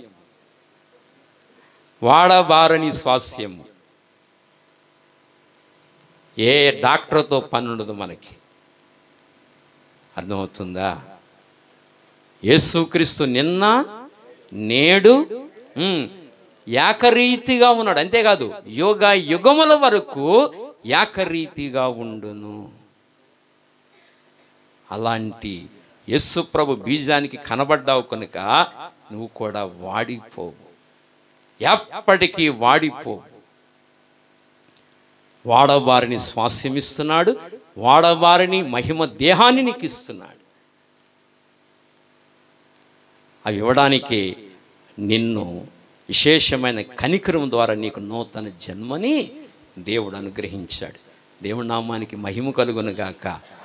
నిజంగా ఎంత స్తుతించాలా ఆయన్ని, ఎంత దేవుణ్ణి స్తుతించాలండి, దేవుణ్ణి ఎంత ఘనపరచాలి. ఓ పాట పాడుకుందామా, దేవుని స్తుతిందామా, దేవుని ఘనపరుచుకుందాం. ఒక మంచి పాట ఏదైనా పాడుదాం, ప్రభు నామాన్ని ఘనపరుచుకుందాం. నన్నెంతగానో ప్రేమించేను, నన్నెంతగానో కరుణించేను నా యేసుడు. నా పాపము నా శాపము తొలగించేను, నన్ను కరుణించేను, తొలగించేను, నన్ను కరుణించేను. అందరూ చప్పట్లు కొడతామండి, యాక్టివ్గా ఉండండి, చప్పట్లు కొట్టండి, గట్టిగా కొట్టండి చప్పట్లు.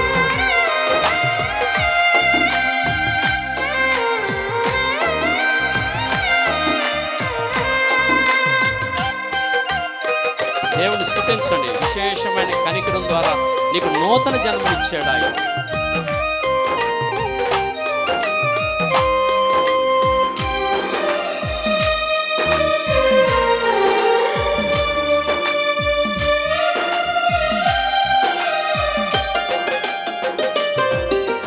సాతాను బంధాలలో జీవాపుడంబాలలో, సాతాను బంధాలలో జీవాపుడంబాలలో పడనీయక నన్ను చెడనీయక, పడనీయక నన్ను చెడనీయక, తన కృపలో నిరతాము నన్ను నిలిపెను, తన కృపలో నిరతాము నన్ను నిలిపెను. నన్నెంతగానో ప్రేమించెను, నన్నెంతగానో కరుణించెను యేసుడు. నా పాపము కరుణించెను. ఎంత స్తుతించినా ఇన్ని ఆశీర్వాదాలు, ఇన్ని దీవెనలు, అసలు ఇక ఎన్నటికీ వాడవారిని శరీరం ఇవ్వడం, వాడవారిని స్వాస్యాన్ని నీకు ఇవ్వడం, ఇవన్నీ ఇవ్వడానికి నీ మీద నా మీద విశేషమైన కనికరాన్ని చూపించి రెండవ జన్మ మనకి ఇవ్వడం, భూమి మీద నిన్ను జ్ఞాపకం చేసుకోవడం, ఇదంతా ఎంతటి భాగ్యం అండి ఇది. అసలు నిన్ను జ్ఞాపకం చేస్తాడు, నువ్వెవరివి, అసలా నేనెవరిని, ఏమాత్రం ఎన్నికైన వారు అమ్మను, నీవెవరివి నేనెవరిని, అసలు అలా మనం జ్ఞాపకం చేసుకోకపోతే ఆయనకైనా తక్కువ అవుద్దా? నిన్ను నన్ను జ్ఞాపకం చేసుకున్నాడు, ఈ గొప్ప దీవెనలు ఇవ్వడానికి జ్ఞాపకం చేసుకున్నాడు. అందుకని ఎంత స్తుతించినా మనము రుణస్థులమే, ఎంత స్తుతించినా మనం రుణస్థులమే. కోటి కంఠాలతో నిన్ను కీర్తింతును. చక్కగా అందరికీ తేలిగ్గా పలికే మాట ఇది. ఒకసారి అందరం కంఠాలెత్తి మనం స్తుతిందాం. కోటి కంఠాలతో నిన్ను కీర్తింతును, రాగభావాలతో నిన్ను ధ్యానింతును.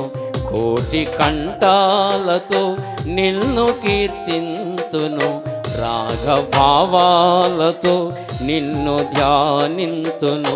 గాత్ర వీణనే మీటి నేను పాడన, స్తోత్ర గీతమే బ్రతుకంతనే పాడన. గాత్ర వీణనే మీటి నేను పాడన, స్తోత్ర గీతమే బ్రతుకంతనే పాడన. కోటి కంఠాలతో నిన్ను కీర్తింతును, రాగభావాలతో నిన్ను కీర్తింతును. కోటి కంఠాలతో నిన్ను కీర్తింతును, రాగభావాలతో నిన్ను ధ్యానింతును.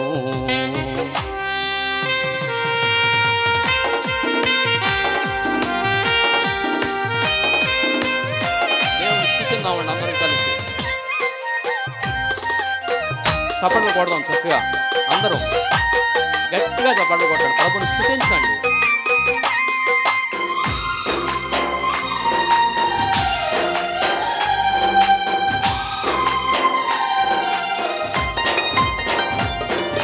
రాగాలు నేను కూర్చనా, స్తుతి గీత నాదాలనే పాడనా,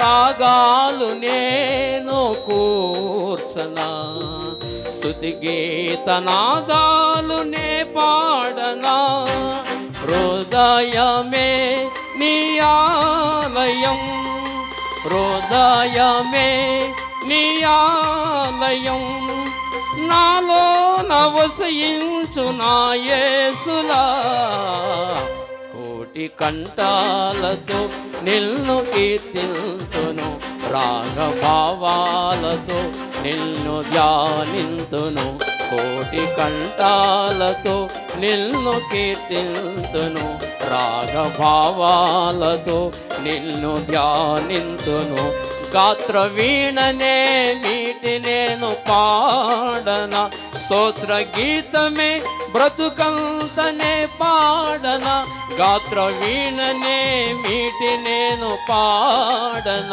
స్తోత్ర గీతమే బ్రతుకంతనే పాడన, కోటి కంఠాలతో నిన్ను కీర్తింతును, రాగభావాలతో నిన్ను ధ్యానింతును, కోటి కంఠాలతో నిన్ను కీర్తింతును, రాగభావాలతో నిన్ను ధ్యానింతును.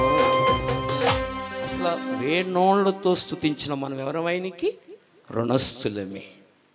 ఎన్ని మేలులు, ఎన్ని ఉపకారములు మన బ్రతుకుల్లో, ఎన్ని మేలులు. నీ ఆత్మను గురించిన ఆలోచన చేసి ఎన్ని మేలులు చేశాడు ఆయన. నీ తల్లిదండ్రులు ఆలోచించలేదు నీ ఆత్మను గూర్చి, నీ బంధువులు ఆలోచించలేదు నీ ఆత్మను గూర్చి, ఎవరు ఆలోచించలేదు.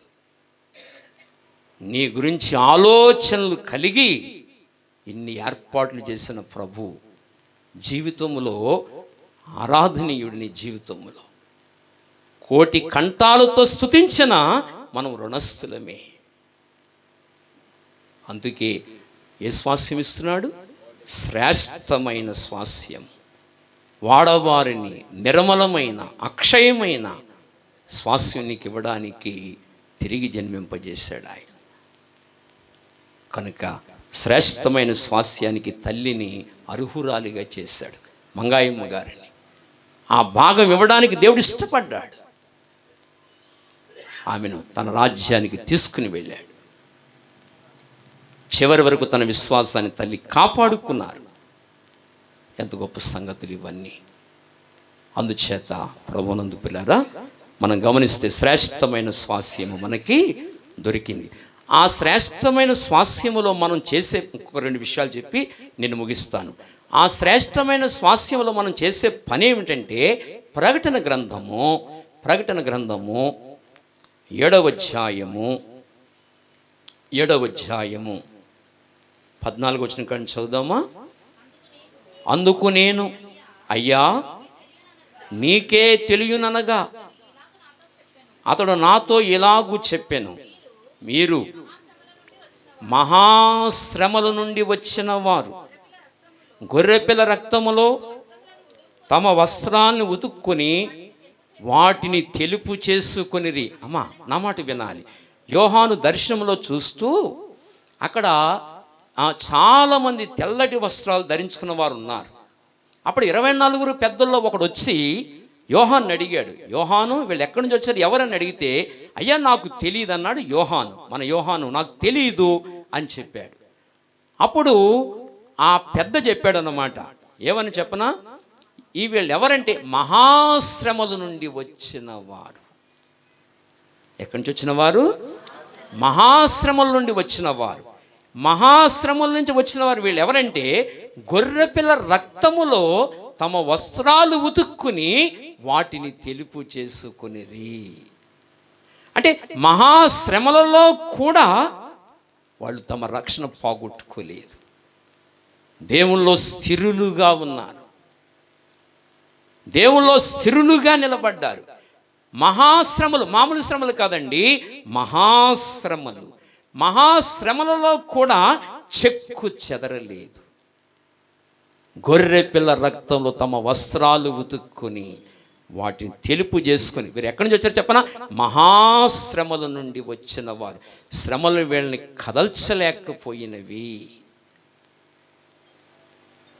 శ్రమలు వీళ్ళని ఏమాత్రం కదిలించలేకపోయినవి.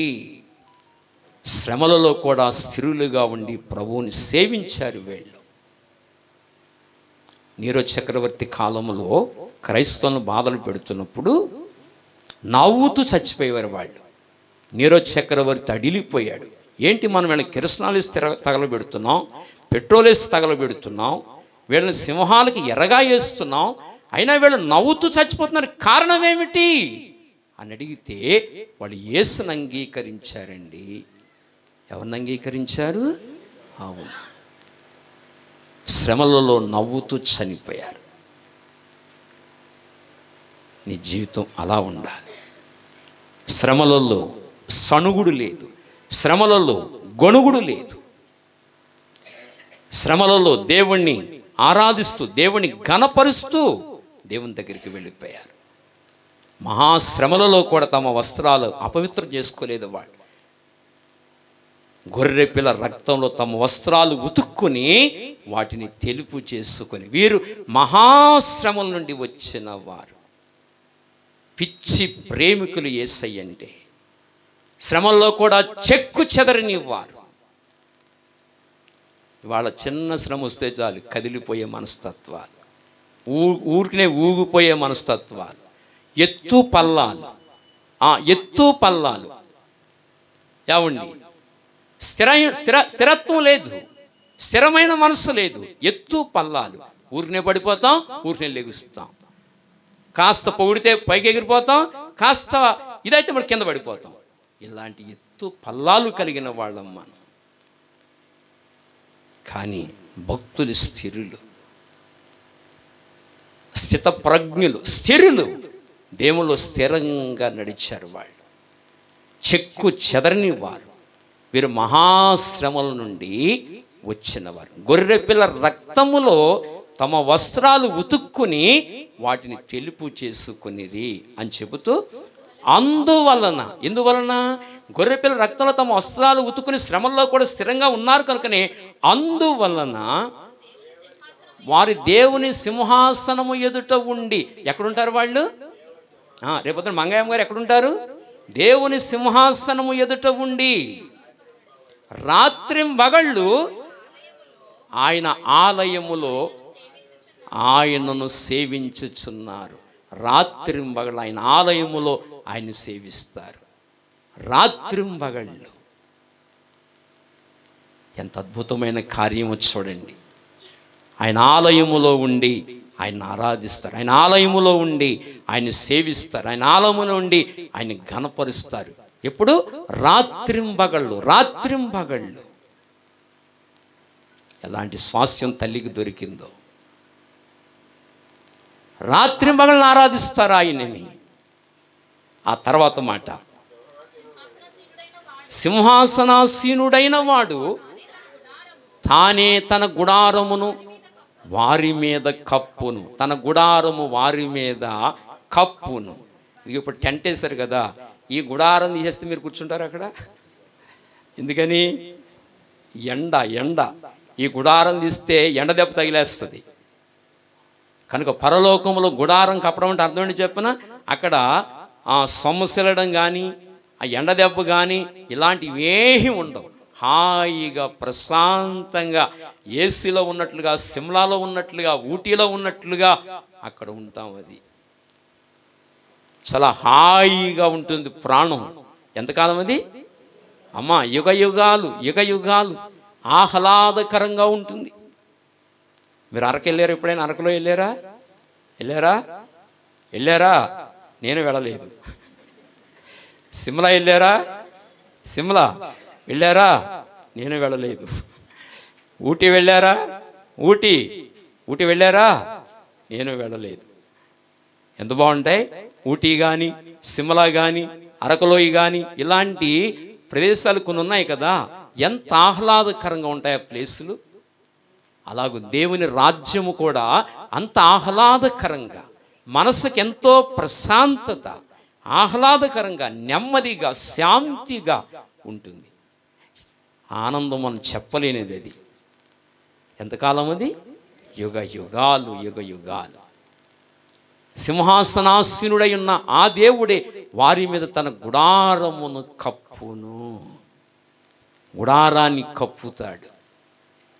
ఎంత అద్భుతమైన విషయం. తర్వాత మాట, వారికి ఇక మీదట ఆకలి అయినను దాహమైనను ఉండదు. అక్కడ ఏముండదు? అక్కడ ఆకలి అయినను దాహమైనను ఉండదు.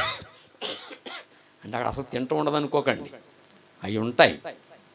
భూమి మీద పేదరికంలో ఆకలి బాధతో, దప్పికతో అలమటిస్తున్న పరిస్థితులు ఉన్నాయి కదా, చూసారా? అలాంటి పరిస్థితులు అక్కడ ఉండవు. ఇక అలాంటి లేవరకము, అలాంటి పరిస్థితులు అక్కడ ఉండవు. ఆకలి అయినను దప్పిక అయినను అక్కడ ఉండదు. మరి ఆకలి దప్పిక అయితే పెండ్లి విందు ఎందుకు పెట్టాడు? మరి పెండ్లి విందులో మనందరం పెండ్లి విందు చేయాలి. మంచి మంచి మిఠాయిలు పెడతాడు. అది అర్థమైందా? పెండ్లి విందు చేయాలి. యేసుప్రభువుని పెళ్ళాడి ఆ తర్వాత పెండ్లి విందులో పాలు పొందుతామని ప్రకటన 19లో చెప్పాడు. పెండ్లి విందులో పాలు గలవారు ధన్యులు అన్నాడు. అది మరి పెండ్లి విందులో చాలా వెరైటీలు ఉంటాయి. ఎప్పుడు తినడము అలాంటి వెరైటీలు ఉంటాయి. అందరూ వెయిట్ చేయండి మరి దాని గురించి. అంత వెరైటీలు ఉంటాయి. అంచేత అసలు తిండి ఉండదని కాదు. అక్కడ భూమి మీద ఆకలి దప్పికలతో ఎలాంటి ఇబ్బందులు పడ్డామో అలాంటి శ్రమలు అక్కడ ఉండవని దాని అర్థం. అది అలాంటి ఇబ్బందులు, అలాంటి పరిస్థితులు అక్కడ ఉండవని దేవుని వాక్యం మనకి నేర్పుతుంది. తర్వాత మాట, సూర్యుని ఎండైనను ఏ వడగాలి అయినను వారికి తగలదు. చూడండి, రోహిణీ కార్తె వేసవి కాలంలో మండు టెండలో వెళితే ఎలాంటి వడదెబ్బ తగులుతుందో, సూర్యుని వేడి ఎలా తగులుతుందో అలాంటి శ్రమలు అక్కడ ఉండవు. అసలు ఆ నగరంలో సూర్యుడే లేడు, దేవుడే సూర్యుడు అన్నాడు. అక్కడ సూర్యుడే లేడు అక్కడ. కానీ భూమి మీద ఉండగా వడగాలి దెబ్బ, మండు టెండలో వేసవి కాలంలో నడి రోడ్డు మీద నడిచి పెడితే ఎలా సమస్యలు పోతామో, ఎలాంటి వడదెబ్బ తగులుతుందో అలాంటి శ్రమలు అక్కడ ఉండవు అని నేర్పుతున్నాడు. ఇది అలాంటి శ్రమలు అక్కడ ఉండవు. అలాంటి స్థానములోకి తల్లి వెళ్ళిపోయారు, తల్లి మంగాయమ్మ గారు. యేసును అంగీకరించిన ప్రతి వ్యక్తికి అలాంటి స్వాస్యం ఇవ్వబోతున్నాడు ఆయన. అర్థమైందా?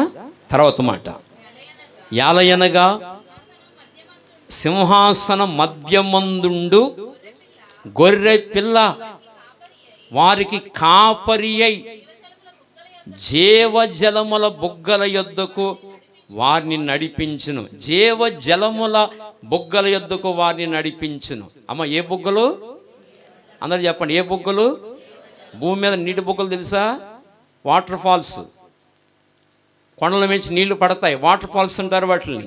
ఆ ప్రాంతానికి వెళ్తే చాలా ఆహ్లాదకరంగా ఉంటుంది. చాలా చల్లగా ఆహ్లాదకరంగా వాటర్ ఫాల్స్ ఆయా స్థలాల్లో ఉన్నాయి. అక్కడికి వెళితే చాలా ఆహ్లాదకరంగా ఉంటుంది. వాటర్ ఫాల్స్, నీటి బుగ్గలు. అలాగున జీవజల బుగ్గల యొద్దకు నడిపిస్తాడట మనల్ని యేసు ప్రభు. జీవజల బుగ్గల యొద్దకు. ఆనందం, ఎప్పుడు ఆనందం, ఎప్పుడు సంతోషం. అయ్యో కాలు నొప్పి ఉండదు, అయ్యో పొట్ట నొప్పి ఉండదు, అయ్యో ఆకలి బాధ ఉండదు, మైగ్రేన్ తలపోటు ఉండదు, బాధలేహి ఉండవు అక్కడ. యుగ యుగాలు ఆయనతో సంతోషిస్తూ ఆనందిస్తూ ఆ స్తుతి గానములోనే జీవితాలు వెళ్ళిపోతాయి. అప్పుడు దేవుడు అడుగుతాడు, మీరు ఎక్కడి నుంచి వచ్చారు? వేమవరం నుంచి. మీ పాస్టర్ గారు ఎవరు? శ్రీపద. చప్పలు కొడతాం రాదా? రాదు, నేర్చుకోలేదు అక్కడ. మాకు రాదు. మీకు ఏది రాదా? ఏది రాదు మాకు. మీ పాస్టర్ గారు అక్కడ అయ్యమోయం వాడు అంటారు. ఏం చేయను మరి, మీకు చప్పట్ల కొట్టడం కూడా నేర్పించలేదు మీకు అంటాడు. మీరు ఎక్కడి నుంచి వచ్చారు? ఆచంట. మీ పాస్టర్ ఎవడు? ఆయనే. ఎవరో అదే శ్రీపాలు. మీకు రాదైతే చప్పట్లు కూడా, ఇది ఈ బ్యాచ్ ఏనా? ఓకే, వ్యాపారం మీరు ఆచండి, ఈ బ్యాచ్లు ఇవి అనుకోండి. ఎవరే వీళ్ళు చప్పట్లు కొట్టడం కూడా రాదురా అంటారు. నువ్వెక్కడి నుంచి వచ్చావు? తణుకు. ఓహో, మీకెవరు పాస్టర్? ఇది ఈ బ్యాచ్ ఏనా? ఆనందంగా సంతోషంగా యుగ యుగాలు గడిచిన ఆ సంగీత నాదము, ఆ సంగీత శ్రావణము, దాన్ని ఏమంటారు? దాన్ని సంగీత, దాన్ని చక్కటి మాట అది, ఆ శ్రావ్యంగా ఉంటుంది. మీకు చూడండి, ఘంటసాల వెంకటేశ్వరరావు గారు కానీ, ఎస్పి బాలసుబ్రహ్మణ్యం గారు కానీ, వాళ్ళు పాటలు పాడితే ఎంతసేపైనా వినాలనిపిస్తుంది. మేము పాడితే ఎప్పుడు ముగిస్తారా అనుకుంటాం కదా, వాళ్ళు పాడితే ఎంత సమయం పాడినా వినాలనిపిస్తుంది. శ్రావ్యంగా ఉంటుంది చెవులకి. ఇప్పటికీ కూడా భగవద్గీత ఏదన్నా గుడి మీద వినబడితే అలా నుంచే వినాలనిపిస్తుంది. ఆ టోను, అందులో ఉన్న మాధుర్యం అలాంటిది. అది దేవుడిచ్చిన వరం. అది దేవుడిచ్చిన వరం. ఆ టోన్లో ఉన్న మాధుర్యం అలాంటిది. సంగీతం లేకపోయినా అందులో అంత స్వీట్గా మెలోడీ ఉంటుంది. మాధుర్యం అలాంటిది. రేపొద్దుట ఇంతకంటే మెలోడీ పరలోకములో వీణలు పట్టుకుని వాయిస్తారు. ఇంతకంటే మెలోడీ ఎన్ని యుగాలు వెళ్ళిపోయినా చెవులకి శ్రావ్యంగా ఉంటుంది. శ్రావ్యంగా, మనసుకు ఆనందంగా, తృప్తికరంగా, ఎన్నడూ అనుభవించలేని ఆనందాన్ని అనుభవిస్తాం. గొప్ప సంతోషాన్ని అనుభవిస్తాం. కోటాను కోట్ల మంది దేవుణ్ణి ఆరాధిస్తుంటారు. అక్కడ మనుషులందరూ ఎలాంటి వాళ్ళంటే నీతి కలిగిన వారు. కుయ్యక్తి కానీ, పైకొకటి కానీ, లోపలొకటి కానీ, ఇలాంటి లేని వాళ్ళు, యథార్థవంతులు, నీతిమంతులు. అలాంటి మనుషుల మధ్యన ఉంటాం. దేవుణ్ణి స్తుతిస్తాం, దేవుణ్ణి ఘనపరుస్తాం. ఎన్ని యుగాలు గతించిపోయినా ఆనందం అలాగే ఉంటుంది. ఆనందం ఎన్నటికీ తరిగిపోదు. అది మనోహరమైన స్వాస్యం. అది ఏ స్వాస్యం? మనోహరమైన స్వాస్యం. అది మనోహరమైన స్వాస్యములో నాకు పాలు కలిగెను అని దావీదునట్లుగా మంగాయమ్మ గారు కూడా దొరికింది. ఎంత అద్భుతమైన విషయాలు ఇవి! ఎంత ఆశ్చర్యకరమైన విషయాలు! అర్థమవుతుందా? ఎంత భాగ్యం ఇది! ఎంత భాగ్యము! కనుక మనోహరమైన స్వాస్యములు ఏం దొరికిందా మీకు? గొప్ప పాలు, ఆ శ్రేష్టమైన స్వాస్యం కలిగిందా మీకు? కనుక ఈ స్వాస్యాన్ని కోల్పోయిన వాడి జీవితం ఎలా ఉంటుందో అది కూడా 2 మాటలు చెప్పి నేను ముగించేస్తాను. దయచేసి చూడండి, ప్రకటన గ్రంథము 20వ అధ్యాయం, ప్రకటన 20వ అధ్యాయము 14-15 వచనాలు. మరణమును, మృతుల లోకమును అగ్నిగుండములో పడవేయబడి. సరే, మరణమును, మృతుల లోకమును అగ్నిగుండములో పడవేయబడెను. ఈ అగ్నిగుండము 2వ మరణము. సరే, ఈ అగ్నిగుండము 2వ మరణము. అందులోకి వెళ్ళే మానవుడికి సంతోషం ఉండదు, ఆనందం ఏమీ ఉండదు. అందులో ఆత్మ కాలుతూ ఉంటుందంతే. యుగయుగాలు కాలుతూ ఉంటుంది. మీకు అర్థమైందా?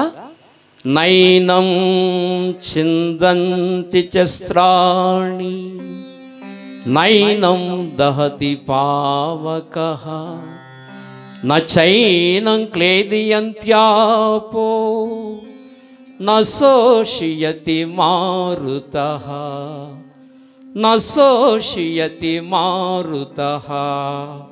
ఈ మాటకు అర్థం తెలుసా? ఆత్మ నాశనము లేనిదన్నాడు. ఆత్మకేమీ లేదు, నాశనము లేదు. అయితే దేవుణ్ణి తెలుసుకోకుండా ఆత్మ అగ్నిగుండంలోకి వెళితే అందులో యుగ యుగాలు కాలుతూ ఉంటుంది. యుగ యుగాలు కాలుతూ ఉంటుంది.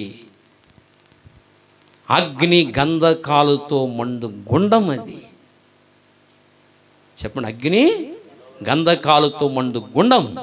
అక్కడ పరిస్థితి ఎలా ఉంటుందంటే 9వ అధ్యాయం ప్రకటన గ్రంథము 14వ అధ్యాయము 9వ వచనం కాడి నుంచి 14:9. మరియు వేరొక దూత అనగా 3వ దూత వీరి వెంబడి వచ్చి, ఒకరే చదవండి, ఒకరే గొప్ప స్వరము చెప్పుగా వింటిని, ఎలాగూ చెప్పెను, ఆ క్రూర మృగమునకు, భాస్కర్ గారు మీరు చదవకండి, ఆ క్రూర మృగమునకు గాని దాని ప్రతిమకు గాని ఎవడైనను నమస్కారము చేసి తన నొసట యందేమి చేతి మీదనేమి ఆ ముద్ర వేయించుకునిన ఎడల ఏమీయు కలపబడకుండా దేవుని ఉగ్రతా పాత్రలో పోయబడిన దేవుని కోపమును మద్యమును వాడు త్రాగును. దేవుని కోపమును మద్యమును వాడు త్రాగుతాడు. యేసును అంగీకరించని వాడు, ఆ కడవరి దినాల్లో ఆ ముద్ర వేయించుకున్నవాడు, వీళ్ళందరూ ఎక్కడుంటారంటే దేవుని కోపమును మద్యమనే పాత్రలో వాడు యుగయుగాలు ఆ శ్రమ అనుభవించవలసిందే. తర్వాత మాట చదవరా, పరిశుద్ధ దూతల ఎదుటను, చూసారా, పరిశుద్ధ దూతల ఎదుటను గొర్రెపిల్ల ఎదుటను అగ్ని గంధకముల చేత వాడు బాధించబడును. దూతల ఎదుటను గొర్రె అంటే యేసుక్రీస్తు ప్రభు ఎదుటను అగ్ని గంధకముల చేత బాధించబడును. ఎంతకాలం? యుగ యుగములు. వారి బాధా సంబంధమైన పొగ యుగ యుగములు లేచును. అలాంటి ప్లేస్లోకి వెళ్ళిపోవాలి. ఎవరు లేకపోతే? రక్షకుడు లేకపోతే. చెప్పండి, అది శ్రేష్టమైన స్థలమా? అది శ్రేష్టమైన స్థలమా? కాదు. అది శ్రేష్టమైన స్థలము కాదు. యుగ యుగాలు వారి బాధా సంబంధమైన పొగ యుగ యుగములు లేచును. రాత్రి వారు నెమ్మది లేనివారై ఉంటారు. రాత్రి పగలు నెమ్మది లేనివారై ఉంటారు. యుగ యుగాలు ఆ శ్రమ అనుభవించవలసిందే వాళ్ళు, రక్షకుడు లేకుండా చనిపోతే. అందుకే ఈ సువార్త ప్రకటించడం, దర్శనము కలిగి కష్టమైన శ్రమైన బాధైన అందుకే తిరిగి సువార్త ప్రకటించటం. ఓపికండి బలం ఉండి కాదు, కళ్ళము నీ దర్శనం కనబడి అయ్యో ప్రజలు నశించిపోతున్నారని ఎరిగి పరుగులెత్తటం,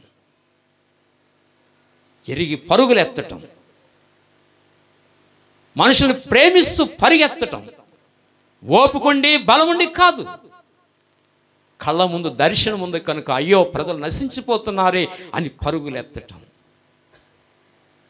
ఈ సత్యాన్ని లోకంలో ప్రకటిస్తుంటే వాళ్ళని కొట్టటం, వాళ్ళని చంపటం లోకానికి అర్థం కాల. దేవుని ప్రేమ లోకానికి అర్థం కాల, లోకానికి అర్థం కాలేదు.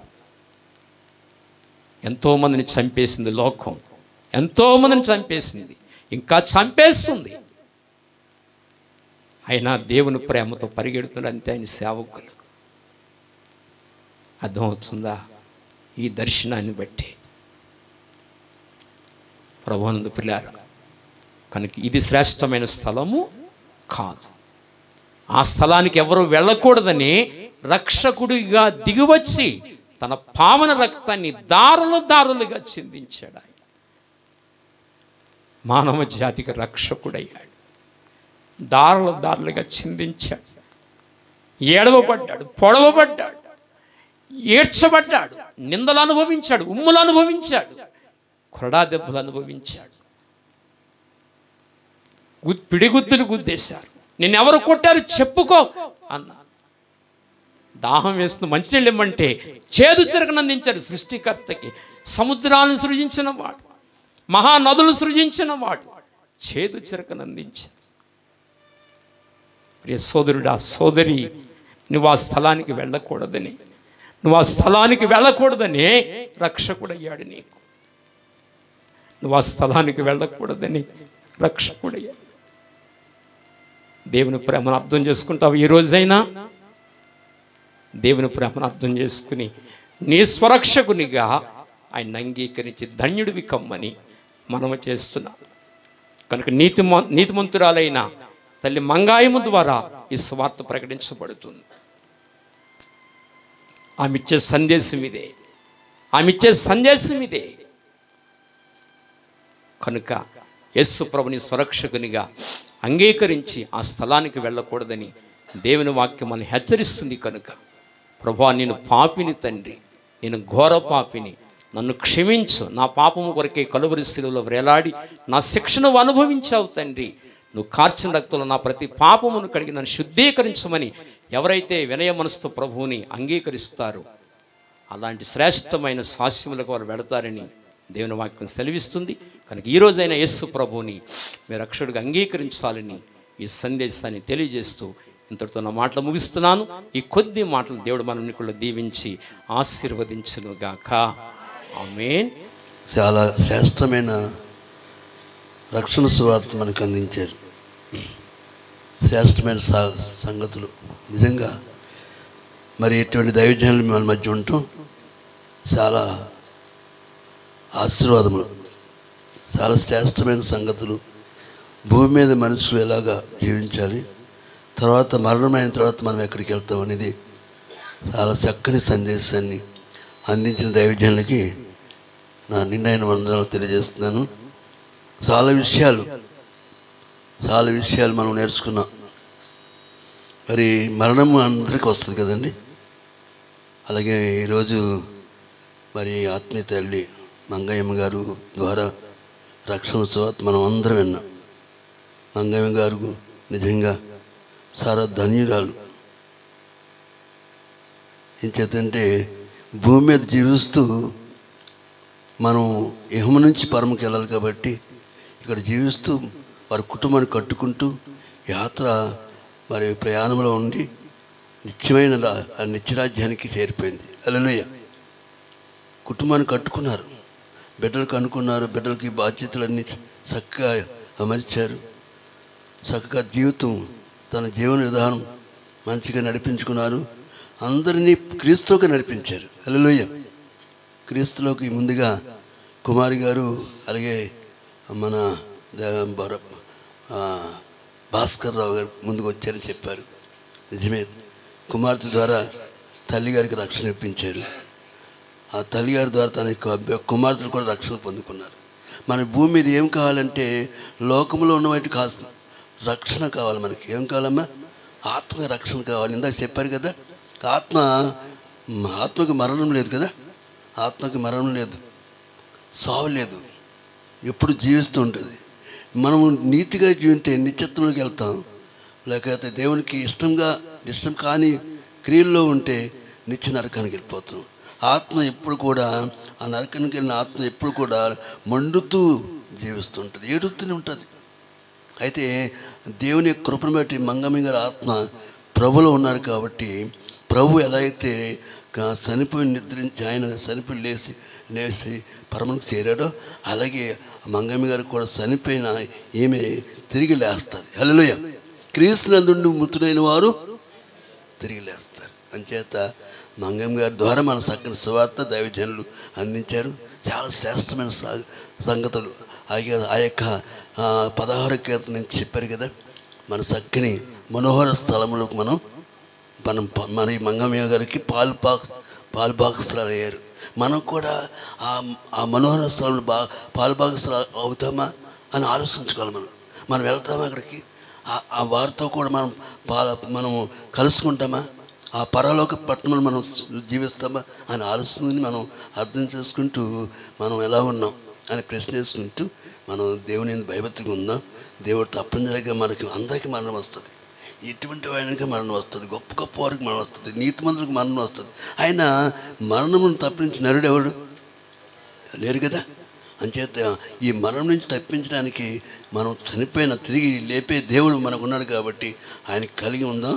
నిత్యత్మనికి మనం వారసు అవ్వాలంటే ఇక్కడ దేవుని భయభక్తులు కలిగి సంఘానికి సావసానికి నిత్యం ఉంటే ఆ పరమును మనం చూస్తాం. దేవుడి కొద్ది మాటలు ప్రబోధించడు కాక. ఆమేన్. చక్కని మాటలు చెప్తూ వచ్చారు. మంచిది. ప్రభునందు ప్రియులారా, ముగింపులోకి వచ్చాము. అమ్మ, మరి సాక్ష్యం ఏమన్నా ఉందా? భాస్కర్ గారికి యాక్సిడెంట్ అయ్యి మేము నష్టపోయి నమ్ముకుని మేము మా ఫాస్టర్ గారు మా ఊరు తీసుకెళ్ళాము కర్ణాటక. అమ్మ, దేవుడిని తెలుసుకో అంటే మీరు బాగుంటే చాలు, మీరు వెళ్ళండి, మీరు బాగుంటే చాలు, నాకు సాయిబాబా ఉన్నాడు చాలు అన్నదండి అమ్మ. అమ్మకు అర్థం కాలేదండి అప్పుడు. ఆయన వాక్యం చెప్తుంటే కూర్చుని అన్నది కానీ అర్థం కాలేదు. తర్వాత మళ్ళీ అమ్మ ఇటు వచ్చిందండి, గాయమైంది కాలుకి. నేను 7 వారాలు ప్రార్థన పెట్టించుకున్నా. అప్పుడు మా అక్క, అదే 2 బావగారు చనిపోయారండి. అనంతలక్ష్మి గారిని ఇక్కడ తెచ్చుకున్నాను నేను. హరిత, అక్క, కిషోరు ఒకసారి 7 వారాలు వాక్యం విని రక్షణ పొందుకున్నారండి ముగ్గురు ఒకసారి. ఇప్పుడు మా అక్క వెళ్ళిన వెంటనే మా అమ్మకి చాలా గాయమైందండి కాలుకి. హాస్పిటల్కి తీసుకెళ్తే అక్కడ హాస్పిటల్లో అందరూ ఆయాలు, సిస్టర్లు, డాక్టర్లు అందరూ దేవుడిని నమ్ముకున్న వాళ్ళేనంటే వాళ్ళందరూ ప్రార్థన చేస్తున్నారంట. మా అమ్మకి ఎక్కలేదండి. మా అక్క చెప్పినా వినలేదంటండి, నాకు సాయిబాబా ఉన్నాడు అని. మళ్ళీ మా అక్క ఇంటికి తీసుకెళ్ళిందంటే అక్కడ చెట్టుకుంది. మా బావగారు, మా పెద్ద అక్క చాలా బాగా చూసుకునేవారండి. ఆయన కుమారుడు, కొడుకులు లేని లోటు తీర్చారండి పెద్ద బావ. నేను కూడా చిన్నప్పటి నుంచి వాళ్ళ దగ్గరే పెరిగాను, మా బావగారి దగ్గర, మా అక్క దగ్గరే పెరిగానండి. వాళ్ళు అన్ని విషయాల్లోనూ మాకు మేము ఇచ్చి ఫస్ట్ హైదరాబాద్ అండి. నాన్నగారు జాబ్ చేసేవారు చార్మినార్ కంపెనీలో. అప్పుడు మా అమ్మగారు పెళ్లి చేసుకుని అక్కడికి వెళ్ళాక అమ్మకి చదువు లేదు, అసలు సంతకం కూడా రాదు. నాన్నగారు ఏం చేస్తారంటే సంతకం నేర్పించి చందమా బుక్లు అయితే తెచ్చి చదువు నేర్పించారండి. నేర్పిస్తాక కర్ణాటక వెళ్ళిపోయారు. అప్పుడు తెలంగాణ గొడవలు. అక్కడ నా చిన్న వయసు అండి, నాకు తెలీదు. 3 సంవత్సరాలు అప్పుడు వెళ్ళానో నేను తెలీదు. స్కూల్ లేవు, ఏమీ లేవండి. నాన్నగారే చెప్పారు నాకు చదువు. నాన్నగారి దగ్గర చదువుకున్న చదివే నేను. తర్వాత మేము మళ్ళీ దావణగిరి నుంచి మా బావగారు తీసుకొచ్చేసారండి చిన్నూరు ఇక్కడ రాయచూరు జిల్లా. అక్కడ ఉండగా నన్ను ఇక్కడికి వివాహం చేస్తారండి మా అమ్మ తమ్ముడికి. మేము వచ్చాక నాకు అసంతకృతం పూజలు తెలిసి కదండి, అమ్మమ్మ గారు చేస్తున్నారని నేను చేయడం మొదలుపెట్టాను. చాలా ఎక్కువగా విగ్రహారాధన చేసేవాడిని. చాలా గుళ్ళు, యాత్రలు, అభిషేకాలని, ఉపవాసాలని అన్నీ చేస్తుండగా భాస్కర్ గారు వ్యాపారం చేస్తుండగా యాక్సిడెంట్ అయింది. ఈలోపు నా పరిస్థితులన్నీ తారుమారైపోయినాయి. అయినా సరే దేవుడి దగ్గరికి రాలేదు మేము. ఈలోపు భాస్కర్ గారిని ఎవరో మందిరానికి తీసుకెళ్ళి ఆయనకి నమ్మకం కుదిరిందండి, కాలు నడవనిస్తుందని. పాస్టర్ గారిని తీసుకొచ్చారు మా ఇంటికి. ప్రతి సోమవారం వచ్చేవారు ఆయన, నాకు సువార్త చెప్పేవారు. నేను వినేదాన్ని అండి, చక్కగా వినేదాన్ని, మళ్ళీ పూజలు చేసేదాన్ని. నేను చేసేది ఏంటంటే శుక్రవారం నేను 108 మంత్రాలు కంఠస్థ చదువుతూ వచ్చేదాన్ని. అవి గురించి ఏం చెప్తున్నారు, ఏంటి కన్యసుదాయనమా, దారిద్రాయనమా అని చెప్తున్నారు. అవి నేను కంఠస్థంగా ఉన్నానుగా, నేను చదివి నీ చెప్తున్నారు ఏంటి పాస్టర్ గారు అని ఆలోచించడం మొదలుపెట్టాను. అంతలోకి మా అమ్మమ్మగారు కూడా ఇలాగ 3 సంవత్సరాలు మంచంలోనే ఉన్నారండి. ఆ అమ్మమ్మగారికి నేనే పరిచయం చేశాను. చనిపోయారు, పూజలు ఆగిపోయినాయి కదా. అప్పుడు మళ్ళీ పాస్టర్ గారు, అమ్మ రక్షకుడిని తెలుసుకోండి అమ్మ, ఈయనే సృష్టికర్త అని చెప్తున్నారు. అప్పుడు నేను మందిరానికి వెళ్ళానండి. వెళితే అక్కడ ఆదరణ పొందుకున్నాను మందిరంలో. నిజంగా అసలు అది ఎవరో ఒకరికొకరు చెప్తే అర్థం కాదండి, హృదయంలో పొందుకోవాలి. అది చెప్పనాశక్తి కానీ ఆనందం. మందిరంలో జీవం ఉంది, సమృద్ధి ఉందండి, ఆనందం. ఆ మందిరంలో అసలు ఎవ్వరు రక్షణ పొందుకున్న వాళ్ళు ఎవ్వరు మందిరం విడిచిపెట్టకూడదండి. రక్షించబడ్డాక ప్రతి ఒక్కరూ మందిరంలో ఉండాలి. దేవుడు చెప్తూ వస్తున్నాడు కదండి, దీపం వెలిగించి దీపస్తంభం మీద పెట్టమని. అలా మా అమ్మగారిని ఇక్కడికి తీసుకొచ్చాం గాయంతో. తీసుకొస్తే పాస్టర్ గారు సోమవారం వచ్చేవారు, వాక్యం చెప్పారు. మా పాస్టర్ గారు వచ్చిన వెంటనే మా వాళ్ళందరూ చేరిపోయేవారండి. మా పెద్దమ్మ, మా మిస్ అత్తయ్య, మా పెద్దనాన్నగారు, మా అమ్మ, మా పిల్లలు అందరూ పాస్టర్ గారు ఎదురకుండా కూర్చుని వాక్యం వినేవారు. ఆయన ఎన్నో అసలు ఆదివారం వర్తమానం కాదండి, అసలు ఆయన చెప్పిన అనేకమైన సంగతులు మేము ఎప్పుడు విన్న సంగతులు చెప్తూ వచ్చేవారు ఆయన. అలా వింటుండగా అమ్మ రక్షించబడింది. 2012లో చిన్నక్క హరిత రక్షణ పొందుకున్నారు. 14 అమ్మ పొందుకుంది. నేనైతే 10లో పొందుకున్నాను. భాస్కర్ గారు అయితే 9లోనే పొందుకున్నారండి రక్షణ. పిల్లలు అందరూ 12లో, అమ్మ మాత్రం 14లో. ఇక్కడ మందిరం రెడీ చేస్తున్నారండి. మందిర ప్రతిష్ట చూసుకుని అమ్మ నేను ప్రార్థన పెట్టించుకుంటాను, ఇంటి దగ్గర ప్రార్థన పెట్టించుకుని బంధువులందరినీ పిలుచుకుని సంఘానంతటిని పిలుచుకుని భోజనాలు పెట్టుకుని అప్పుడు మా పెద్ద అక్క ఉందండి, అక్క బావ మా చిన్నక్క ప్రతి ఒక్కరు ఎంతో వాళ్ళే తయారు చేసేయండి సంఘానికి అంతటికి భోజనాలు పెట్టారు. మా ప్రార్థన మా అమ్మాయేమో తన అన్నగారు వదిన గారు వాళ్ళు ఉన్నారు, చెల్లెళ్ళు ఉన్నారని అందరికి బట్టలు పెట్టుకుంది, అల్లుళ్ళకి కూతుళ్ళకి పెట్టుకుని చాలా సంతోషంగా వెళ్ళిందండి మా అమ్మ. 2015లో వెళ్ళాక తర్వాత మా అక్కగారికి తేడా చేసి కరోనా వచ్చి ఇక్కడ తీసుకొచ్చాం. మళ్ళీ ఆ అమ్మ చక్కగా మందిరానికి వెళ్ళిపోయేది, ఎక్కడ మీటింగ్లు జరిగినా వెళ్ళిపోయేదండి. అసలు అందరూ అమ్మని ప్రేమగా చూసేవారు. మంగాయమ్మ గారు అంట, మా అమ్మగారు అంటే చెయ్యి అందుకునేవారు. నన్ను అందరూ ఇంత బాగా చూస్తున్నారు, నా అల్లుడు కూతురు అనుకున్నాను, కానీ సంఘం అంతా నేను ఎలా చూస్తున్నారు ఏంటని హరిత చెప్పింది. అమ్మమ్మ ఇది నీ ప్రేమ కాదు, దేవుని ప్రేమ, నువ్వు దేవుని చేర్చుకున్నావు కదా, అందుకే నిన్ను అందరూ అంత బాగా చూస్తున్నారు అని చెప్పిందండి. తర్వాత అమ్మ ఇంకా అక్క చనిపోయాక కృంగిపోయిందండి, లేవలేని పరిస్థితులకు వచ్చేసింది. అప్పటి నుంచి మంచం పెట్టేస్తుంది అన్నమాట. అటు ఇటు తిరగలేక మా చిన్నక్క ఒక్కతే చేయలేకపోతుందని, బావగారేమో అక్కడ చెట్టుకోవాలని అండి, ఆయన చేతుల మీద కార్యక్రమం చేయాలని ఆశ, పెద్ద కుమారుడు నేనే కదా అని. కానీ ఇంకా నేను తిరగలేకపోతున్నానండి. అందుకని ఇక్కడ తీసుకొచ్చేసి మా అక్కని రమ్మని మేమే ఇక్కడ ఇద్దరం, మా ఇద్దరితో పాటు అక్కడ ఉండగా పెద్ద అక్క బావ వాళ్ళ పిల్లలు ఉన్నారండి, ప్రసాద్ శాంతి మంజు, వాళ్ళు చూసుకునేవారు. మళ్ళీ మా చిన్నక్క వాళ్ళ అమ్మాయి శ్రీలక్ష్మి అల్లుడు ఆ క్యాంపులో వాళ్ళు చూసుకునేవారు. ఇక్కడికి వచ్చాక హరిత కిషోర్, ముఖ్యంగా భాస్కర్ గారండి వాళ్ళ అక్క గురించి చాలా, నేను మందిరానికి వెళ్ళిపోతున్నామని మేము అందరూ తాళం వేసుకుని వెళ్ళిపోతున్నారు, ముసలమ్మని వదిలేసి అన్నారండి. కానీ మా అమ్మగారు ఏమన్నారంటే ప్రతి ఆదివారం ప్రతి శుక్రవారం అమ్మ మీరు మందిరానికి వెళ్ళండి, నాకు ఫోన్లో వాక్యం పెట్టిచ్చేసి వెళ్ళండి అని ఇవ్వరండి. ఎలాగంటే పాస్టర్ గారు వాక్యం ఒకటే ఇవ్వరు, ఆదివారం శుక్రవారం బుధవారం 3 రోజులు గుర్తు అమ్మకి 3 రోజుల వాక్యం పెట్టమని అడిగేదండి. తను వినేది చక్కగా వాక్యం. హరిత సెల్ పెట్టి పాస్టర్ గారు వాక్యం పెట్టియండి, ఒకవేళ ఎవరిదైనా పెడితే వద్దని ఫోన్ పక్కకు పెట్టేసి వినేది కాదండి అసలు. అలా తనకి అన్నీ చూసి చక్క పెట్టి వెళ్ళేవాళ్ళం అండి మేము. అన్నీ చూసి వెళ్ళి ఆ సెల్ ఫోన్లో వాక్యం పెట్టించి పక్కన ఏమన్నా తినడానికి పెట్టి వెళ్ళేవాళ్ళు, మంచినీళ్ళు బాటిల్ పెట్టేళ్ళు, అంత శ్రద్ధగా చూసేవాళ్ళం అండి మా అమ్మని. మా అమ్మ కూడా చాలా విశ్వాసంగా ఉంది, ఇలా చాలా నీట్గా ఉండేదండి మా అమ్మ.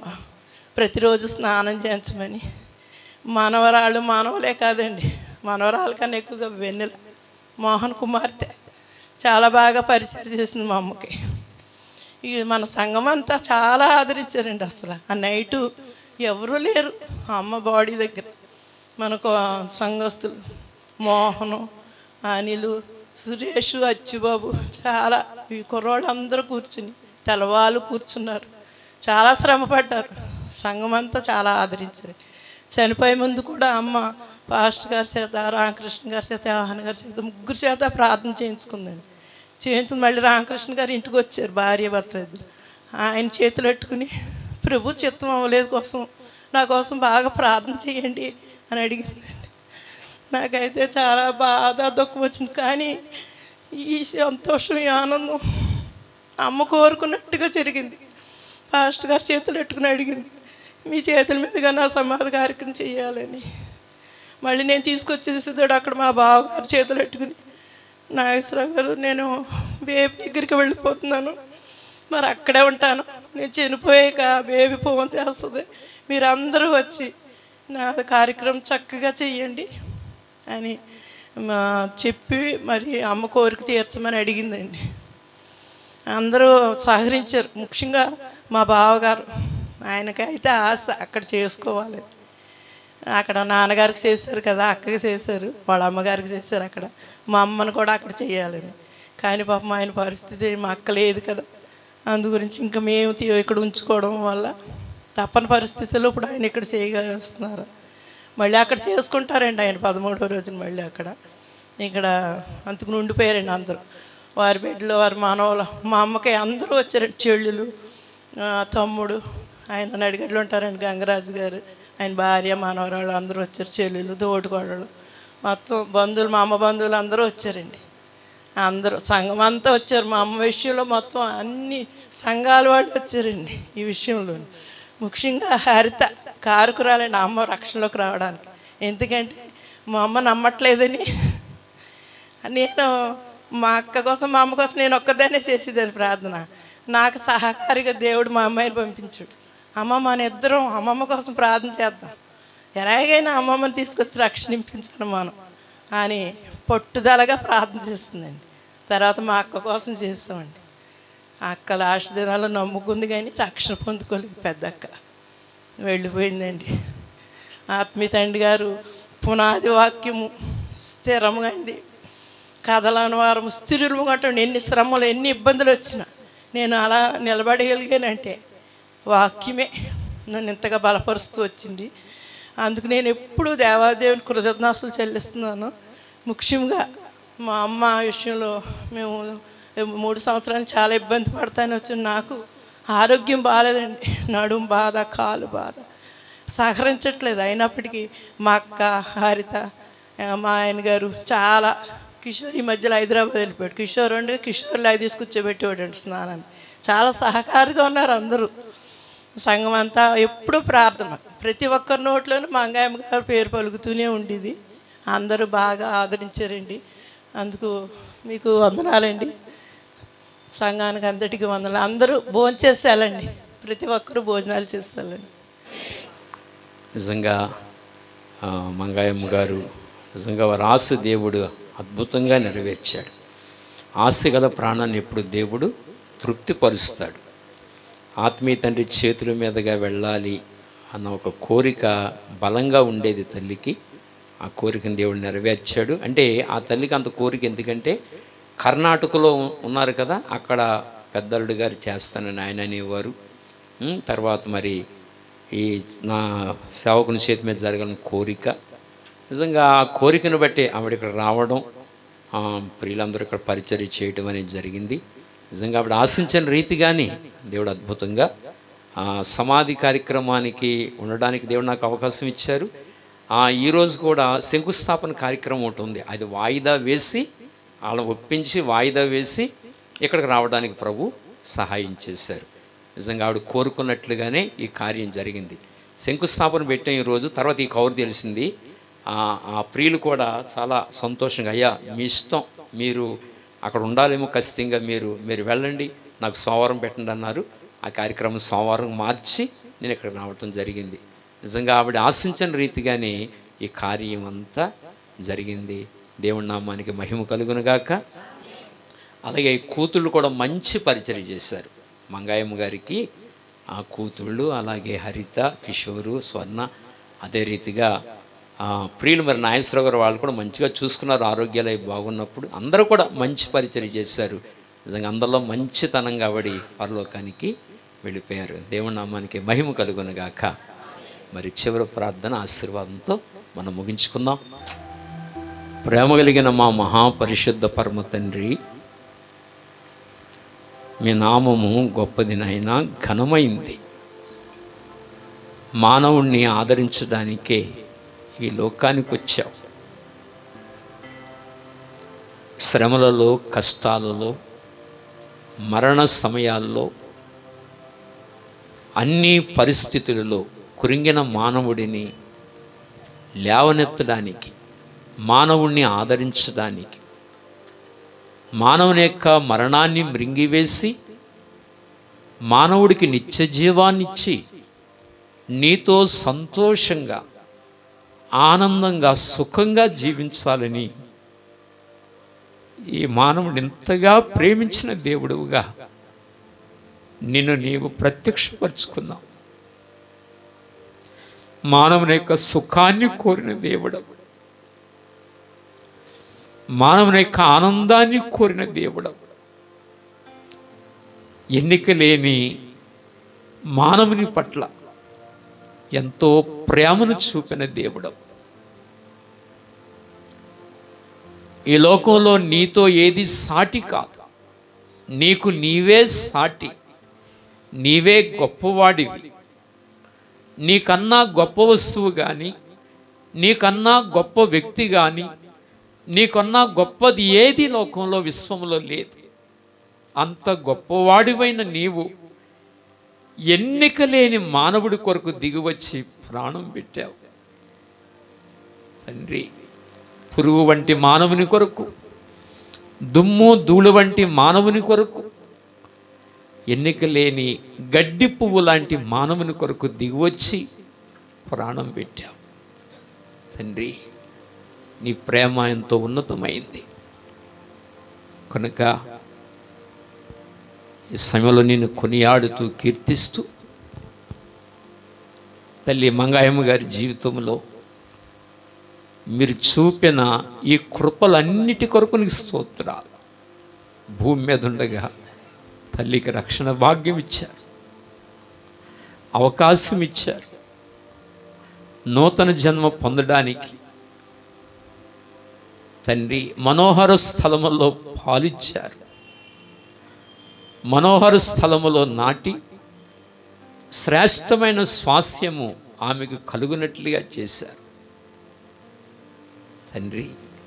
మీ కొందనాలు స్తోత్రాలు కనుక తల్లి జీవితంలో మీరు ఇచ్చిన ఈ భాగ్యాన్ని బట్టి నీ బంగారు పాదముల కొందనాలు స్తోత్రాలు చెల్లిస్తూ, ఆ తల్లి విడిచి వెళ్ళిన వారి సంతానం, వారి పెద్ద కుమార్తె రత్నం గారు వారి భూమి మీద లేరు, కానీ వారికి ఇచ్చిన భర్త నాగేశ్వరరావు గారిని బట్టి, అలాగనే వారి కుమారులు ప్రసాద్ గారు, వారి భార్య శాంతి, వారికి ఇచ్చిన బిడలు, వారి కుమార్తె మంజు గారిని బట్టి, వారి భర్త రామకృష్ణ గారు వారికి ఇచ్చిన సంతానమును బట్టి ప్రత్యేకంగా ప్రార్థిస్తూ, ఆ కుటుంబాన్ని ఆదరించి ధైర్యపరిచి బలపరచమని ప్రార్థిస్తూ మీకు అప్పగించుకుంటూ ఉన్నాం.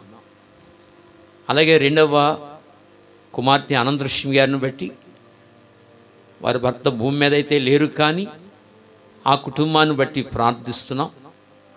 వారి కుమార్తె శ్రీలక్ష్మి గారిని బట్టి, వారికి ఇచ్చిన భర్త, వారికి ఇచ్చిన బిడల కొరకై ప్రార్థిస్తున్నాం.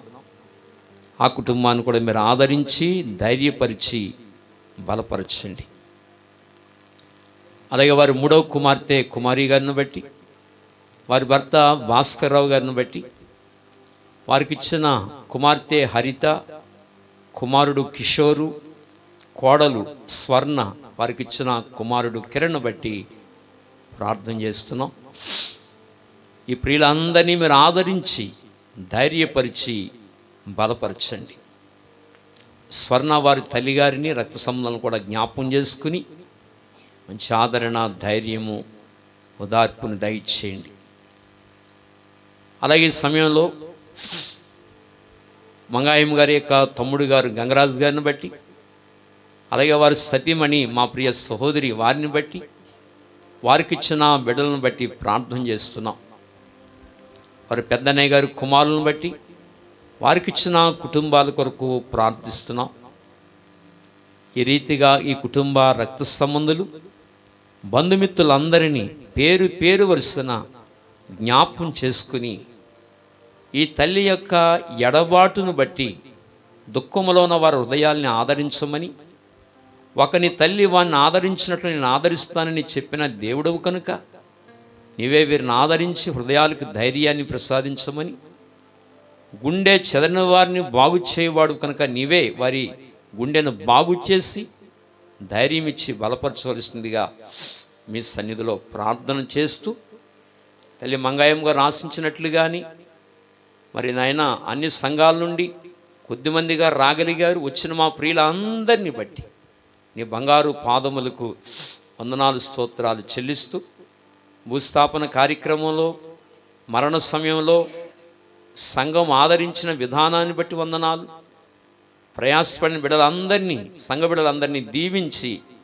మీరు ఆశీర్వదించమని నీ సన్నిధిలో ప్రార్థన చేస్తూ, మరి ఈ సమయంలో తల్లి సంఘం చినమేరం సంఘము నుండి, భీమవరం సంఘము నుండి, అలాగే గౌరపేట సంఘము నుండి తండ్రి, అలాగనే స్థానిక వేమవరం సంఘం, ఆచట సంఘము నుండి, తణుకు సంఘము నుండి, అలాగే నాయన ఈ విధంగా మరి ప్రియులందరూ రాగలిగారు.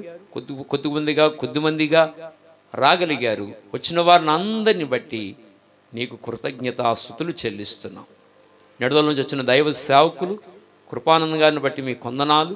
వారు కూడా చక్కటి ఆదరణతో కూడుకున్న మాటలు అందించారు. మీ దాసులకు మంచి ఆరోగ్యం ఇచ్చి వారు చేస్తున్న సేవా పరిచయం అతన్ని దీవించి మీరు ఆశీర్వదించండి.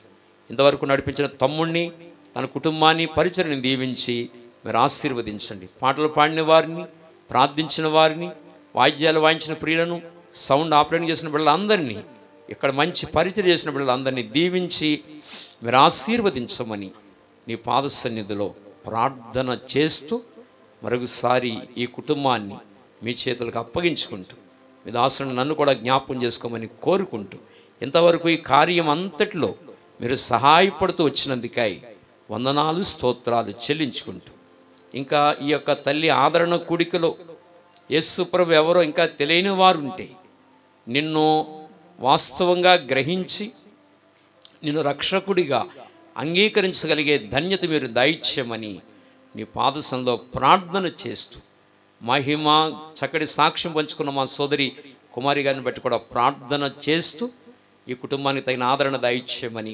కోరుకుంటూ, మహిమ, ఘనత, కీర్తి, ప్రభావములు నీ నామమునకి ఆరోపించుకుంటూ, ప్రభువును రక్షకుడునైనా యేసయ్య నామములో ప్రార్థించి వేడుకొనుచున్నాము తండ్రి. ఆమేన్.